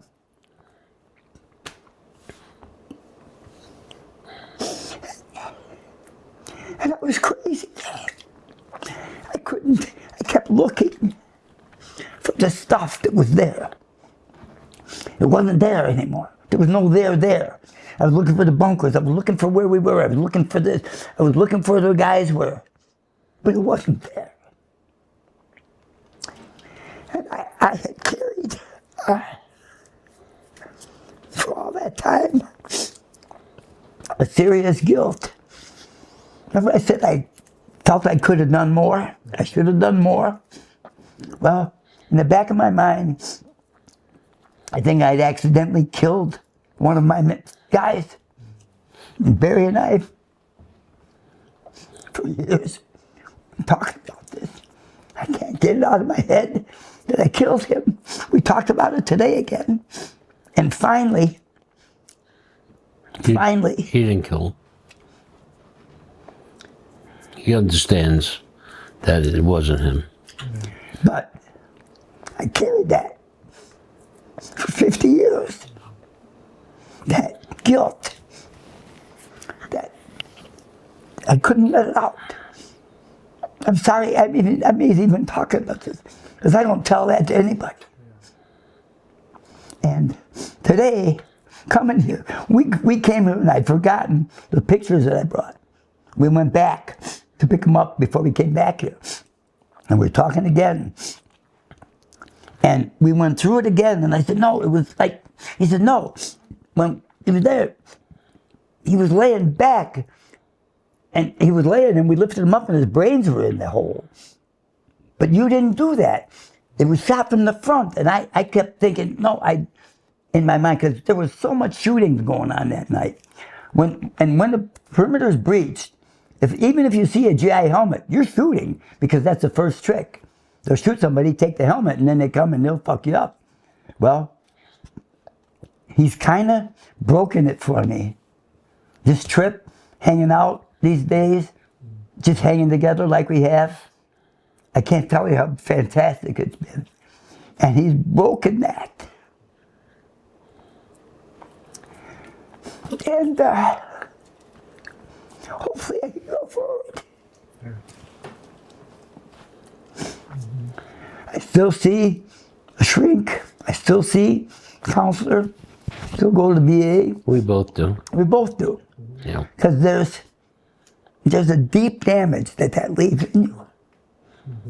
Deep, deep damage. To the point that I've now come to recognize, I hate war. I come to recognize that early. And we've talked about this many times.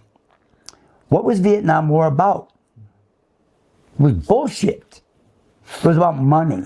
What was Iraq and Afghanistan about? Bullshit and money. I don't want to get into all that. But war is not good for human beings. That's what I know. Especially if you're a trigger puller. It doesn't do you any good. Has this been like a counseling session for you? Has this been helpful for you? It turned into one. Is it good? Is it good what we're doing here? Yeah. It was good. You know, I did not think it would turn out like this, to be honest with you. sometimes when you talk within ourselves, and we talk because we understand what you went through because we were there. You know, we fought and bled on the same dirt.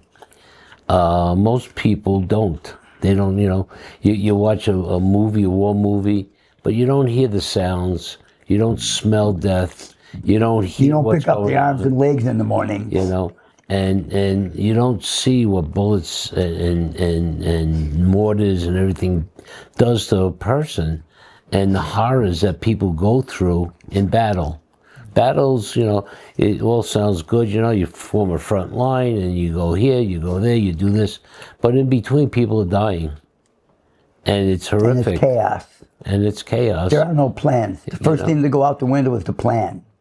Yeah, it's almost like a controlled chaos where everybody sort of imagines what's going to be, but sometimes guys get killed unintentionally in friendly fire because they're out too far in front, because it's the battles are always moving. Right. There's always moving parts to everything. But having a session like this and talking other than to our own selves and mindsets helps relieve some of the tension and the anxiety and horror that's always in us, and probably will be in us till the day we die. But it's able to be controlled a lot more than it was in our earlier days. Definitely. Yeah. Well, you must have seen something about my work to travel 2,000 miles to come out here. We did. Well, we did, yeah. We liked the work. And some of the things you said, I wanted to clarify a few things, which hopefully I did on some of the battles, because we looked at it on a different perspective, or more on a long-range perspective than some of your other people. But even if you're in the field one day and you're in combat, it's an experience that 99% of the people of the world never experience. And it's something that service, it's connected to the innermost part of your core on what went on, what happened, what you did or didn't do, that brings you, makes you a different type of person. And all this time, I've carried the fact that the guy we put on the chopper, and I went back and buried his brains, that I killed him. I carried that forever. It's going away now. I feel like Burden's lifting. I feel like a release. Good. Good. Yeah, I think your work is very important because most people don't really know firsthand, and you interview people like us who are firsthand experienced guys, and it's important for people to see that and understand, and emotionally how we get and feel. That doesn't translate all the time to the people, the ones close to us that we love, and they don't really understand what goes on. But by showing them, I think it's important. You're doing a very important job here, and thank you for that. Yeah. Appreciate that. There's mutual appreciation here going on, but It's stunning how wonderfully I was treated by the Vietnamese people. Astounding. No animosity. They don't hate you. That was long ago. That was long ago. And we're friends now. And it shocked me that they would feel that way about me. Which helped him heal a lot of the anxiety and animosity that he held against the Vietnamese people. Yes. Yeah. Oh God, yes. I think they're wonderful. well, we're at about 3 hours, if you can believe that. I've never done an interview. We're almost done. We're not quite done. Okay. Very quickly, have you been to the Vietnam Wall? It took me about 10 years to get there, but yes. Can you just tell me briefly what that meant to you? It gave me a sense of relief. It was almost as if when I touched the wall, I could feel the guys. And it was the first time I went down to Washington. I was on a little knoll overlooking the wall, and I actually turned around, didn't go. I went back a few years later. I couldn't bring myself to see their names on the wall, guys who, in my mind, are still alive. Yes. And I could see them. And but finally, I had the courage to do it, and I've been back and I've seen him a few times. My youngest son, John, went to Washington, and he called me, says, who do you want to make rubbings of? And I told him, well, the panels and the people, and he put it back, and it's hanging on my wall now. But it was only 3 or 4 of my closest friends that passed away and got killed there. Right. There were many others, like in the first firefight, this guy Andy, he was in training. We went through training together, but we weren't close. These are guys that you build up a relationship. Right. And in war, you build up relationships with your buddies that are right next to you fast. You're like, Yes. they're part of you. And when they get whacked, you lose part of you. Your Yes. soul Yes, is you do. gone. Still today. Still today. And it's Still hard. today, I think about these certain guys and what they've missed on life and what I have been, as damaged as I was and as much hurt as I caused people, that I have been able to, I'm going to be 81 years old. I have a fabulous son, a fabulous daughter, I have fabulous grandchildren, a fabulous wife, and I consider myself really not worthy of a lot of that stuff. But we are. And when I meet Armando sometimes at breakfast up in New York, Lieutenant Ham is buried not far away. We go visit his grave. We put a little First Air Calf sticker on his tombstone, even though they take it off every time we go there. We planted some flowers because they take those out, but hopefully we'll get some permanent ones that they won't touch. But there's a deep love for all these people that are no longer with us. When you think back, and some of these guys, they wanted to be baseball players or geologists or, teachers, and their lives were cut short. And we think of our lives as hard in, many instances because of the PTSD. But the reality is we've produced children and grandchildren and have beautiful families. Some are just incredible people. that we produced. And if we weren't here, we couldn't have had that love. You know, we think back of the guys that didn't do it, didn't make it. They couldn't have done this. And they couldn't do it anymore. So it's really hard. At times of the year, certain times of the year, it still hard. gets very hard. It gets hard because the memories pop up. All my major battles, you know. And Barry was there it's the full hard. year. I took I the was out in the vacation field. program. Yeah, I was out in the field the entire year except for 2 R&Rs and one holiday they gave me for 3 days, which the MPs arrested me for because I carried a gun into an area that I shouldn't have had. So they sent me back out to the field as punishment. You know. Well, Barry, just if you can condense this, I hope my battery power lasts, but last day, tell me about your last day in Vietnam and then what kind of homecoming you received. Okay.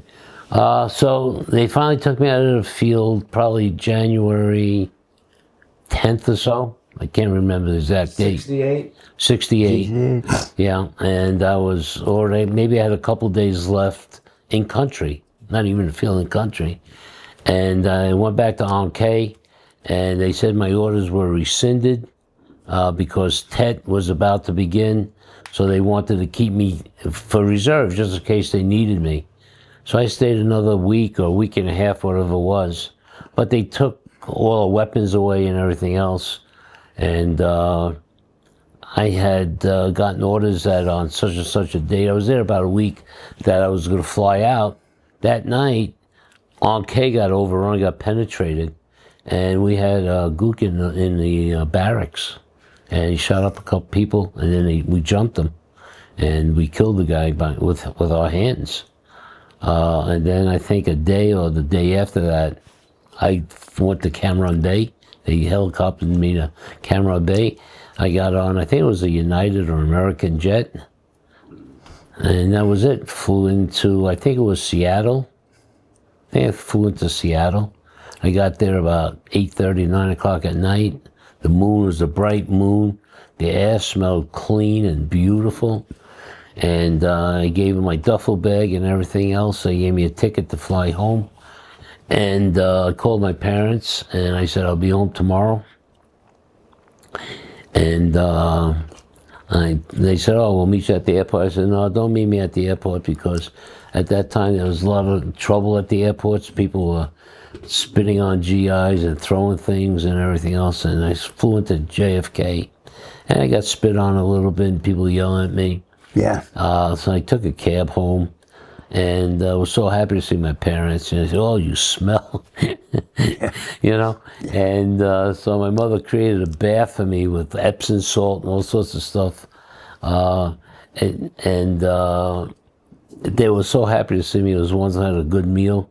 And for like 3 days, I soaked in a tub, and you could see all the yellow and the red sand and dirt come out of my pores and everything else.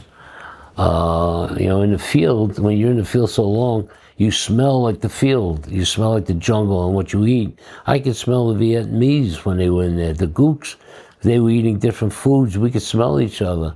So coming and getting all that stuff out of you, it was like a chore. It took like a week. And then I went to visit my girlfriend, who unfortunately wasn't my girlfriend anymore. Didn't let me know that at the time. And then I just hung out. I met my friend Armando. His parents, we were all very close. And his father used to have this big stock pot of meatballs and sausage like on his stove for 20 years. And they couldn't feed us enough. And all the families got together and we were all happy and the kids were back. Out of the 5 guys that we went over there with, we all made it back. Some wounded, some not, but they all made it back. Unfortunately, as of today, only Armando and I are surviving. The other guys are gone, and which is unfortunate. So you lose people on the way. But after that, I married a childhood sweetheart, but it was different already. I wasn't Barry anymore. I was a completely different person. That's the truth. And, You're not the same. Not the same. You're not the same. And No. I just, even though I was in love with all my wives, it was different. It was hard. It was hard to accept love and be loved and understand that people can give to you, and I couldn't give it back. And I couldn't understand. I thought I was giving it back, but I wasn't. Right. And I really couldn't understand. And the VA didn't accept anything. They didn't want to talk about anything. And Until nobody, much later, that was. Till much later. And so none of my friends really knew at that time when we first got back, because we all just got back. And nobody really went to the VA for anything, except if you had a serious wound. But that was it. So it was like wandering in the woods and not knowing where you're going, just running in a circle. And it was hard. It was hard on everybody. I started a business, so I got pissed off that nobody would help me with the business. Well, it was my business. It was not something that they would do. But I felt inside that I was betrayed. So these people betrayed me on different levels. All three wives betrayed me. In my mind, not necessarily to be really true, but in my mind. And so that for a long time, 15 years, maybe a little bit more, that's the way I was. I can't tell you today what I did in those first 15 years. I can't tell you how I wandered, what I did, what kind of person I was. I have no recollection. No recollection. And I know I hurt a lot of people. And I feel bad about it. But, I only recognize that I did that now. I didn't know about that then. Because I thought, like Dick, we were normal. Right. We were normal. You think you're normal. You totally do. When I left Vietnam, we killed a guy the night before we left, and now I'm in the States, and I had no time to decompress. I was there, and the guy says, "You're home." I said, "What do you mean? I'm ready for action." Right. And I didn't know it. I didn't carry that with you a long time, that I'm ready for action. Well, one of my Vietnam vets I told you about earlier, he said that when they told him he was going home, he said, going home? I'm not in the going home mode. Yeah, I'm not. And he said he had to shake it off. Right. And then when he saw the lights of the city, he started to cry because all he saw in the jungle was one color. Right. He says he's seeing red, green, blue, orange, all these colors, and he got real emotional telling that. And but you didn't see anything. There was nothing to see. It was green jungle, and then blood and guts. I know we could keep going. Two last questions. Dick, I'll ask you first. What does the American flag mean to you? It's a symbol of our country. It is. But I feel now that our country is divided. I feel it's very divided and turmoil in the country that I never thought I'd see. When I was discharged, when I was finally let out, I wasn't discharged. I was transferred to the VA in Maywood, Illinois, Hines Hospital. I showed up, I had 30-day leave. I showed up with my papers. I gave it to him. I said, I'm transferred here. And she says, okay, we'll get a bed ready for you and stuff. I said, whoa, stop that. I said, I'm not staying here. I'd been in the hospital almost 2 years. You've cut me, you've done everything you could to put me back together. I said, I'm not staying here. And she says to me in this way, she said, we could send the MPs after you, I turned around and I said, lady, you want to send the MPs after me, you better tell them to bring their guns and their lunch, because they're going to be there all fucking day getting me out of there. And that was it. And some people loved you, and a lot of people hated you. And you couldn't believe it. But my transition was different than his. I was here in Denver, ultimately in the hospital. When I was in Philippines, the way he talked about needing to get that dirt off of you, that's why I needed the shower.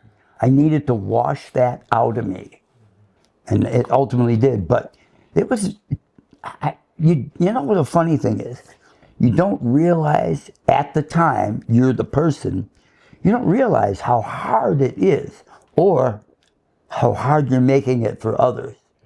You don't realize the damage you're doing to innocent people until at finally sometime it begins to sink through to you that you have damaged and continued to damage a lot of people. And I hope that they forgive me, and they have, and they've told me so. And they've given me a love like I don't deserve. But Barry, the flag, what does the flag mean to you? The flag means to me, well, I love the flag. It stands. I loved it when I went in. I love it now. It means the American dream is available. And I think it means that freedom for everybody who can attain it. And you have to work hard to attain it. It's not something that's given to you. no. But it's something that you have to earn. And it means that you work hard, you can attain whatever you want in life, whether you're black, white, green, or polka dot, doesn't really matter. As opposed to other countries that fly their flags that hold you back and want to be in a caste system or whatever. The American flag stands for freedom, freedom of speech, and we may be in the terminal times right now, but you know what? Part of that terminal is also freedom of speech and do what you want. And when it gets carried away, it's a different story. But the American flag stands for something that's great, has been great. It saved the world at least 2 times from tyranny. And if I was able to do it, and they asked me to go back, I'd do it again. And what does freedom mean to you? Freedom means I'm able to come to Denver whenever I want and not have to tell anybody I'm leaving to come here. Yeah. What does freedom mean to you, Dick? Now, I would say largely the same thing. I really can do what I want, that I'm still able. I had a lot of the injuries that I had are really now coming back to visit me, and they're limiting, but they're not stopping me. They're not stopping me. And there are many places you could be in the world where that would not be the case. And here it's the case. After many years, I think the VA has turned a corner, and I've received tremendous care. I had cancer, they ended up getting me cured. I still deal with these issues, but I have support from them that I don't think people in other countries that I read about, troops in other countries, I don't think other people get that. Yeah, they don't get that. You go to a VA hospital, or you're really treated with a different level of respect and kindness. That's what I think. I agree. And they care about you. And Now. then my Now, family, I know, cares Not about all me. the time, right, but now. So I feel lucky. Many countries, it's funny, I read this. Many Europeans in many countries, people that come to visit here, comment on, oh my God, there's American flags everywhere. They have them on, and they don't, in their own country, they don't fly a flag. There may be a flag in the municipal building, but they don't demonstrate that they're, Well, belong to something. well that's part of the problem with the EU. It's a blended now, one nation when it's not individual. When it's not nation. one nation. But they're not one nation. They're all individuals. Where here we still consider ourselves individual country. That's a great country. Yeah. One last question. This is it. We haven't talked about God. Has your faith, do you have faith in God? Did it get you through the hard times? How do you, Barry? I believe in God. Like I mentioned to you about the rabbis not coming out. So with the rabbis, I have a problem with. I'm Jewish. I still believe in Judaism, and I believe in God. Do you think it helped you in the hard times? Did you pray? Well, no, I never prayed. I always thought God was with me, and I always felt safe. I never felt that I would get injured or wounded. To me, it was an adventure that I always thought I would take. Since I was a child, I always knew I was going to be in the Army and have an adventure. I used to like the old English, what do you call it, movies where they're in India and all that. I used to like that stuff. And I always felt, and my father was in the war, even though he never spoke about the war, never. In fact, when I went to war, he said, the only thing I could say to you is, don't mind getting your hands dirty and stay low and keep moving. That's the only thing. But other than that, I think it's all good. Dick, your face.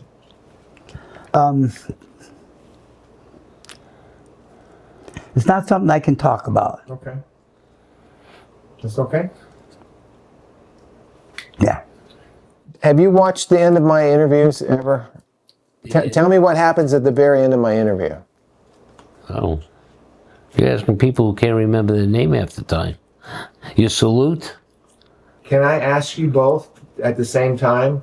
At the end of my interviews, since day one, I always ask the veteran, you're not saluting me, but to salute into the camera. And I understand the protocol of a salute, but since I need you sitting down for the camera's sake, but when I say, could you both look into the camera and just give a salute? And if you want to say anything, feel free to. Sure. So whenever you're ready, just gentlemen.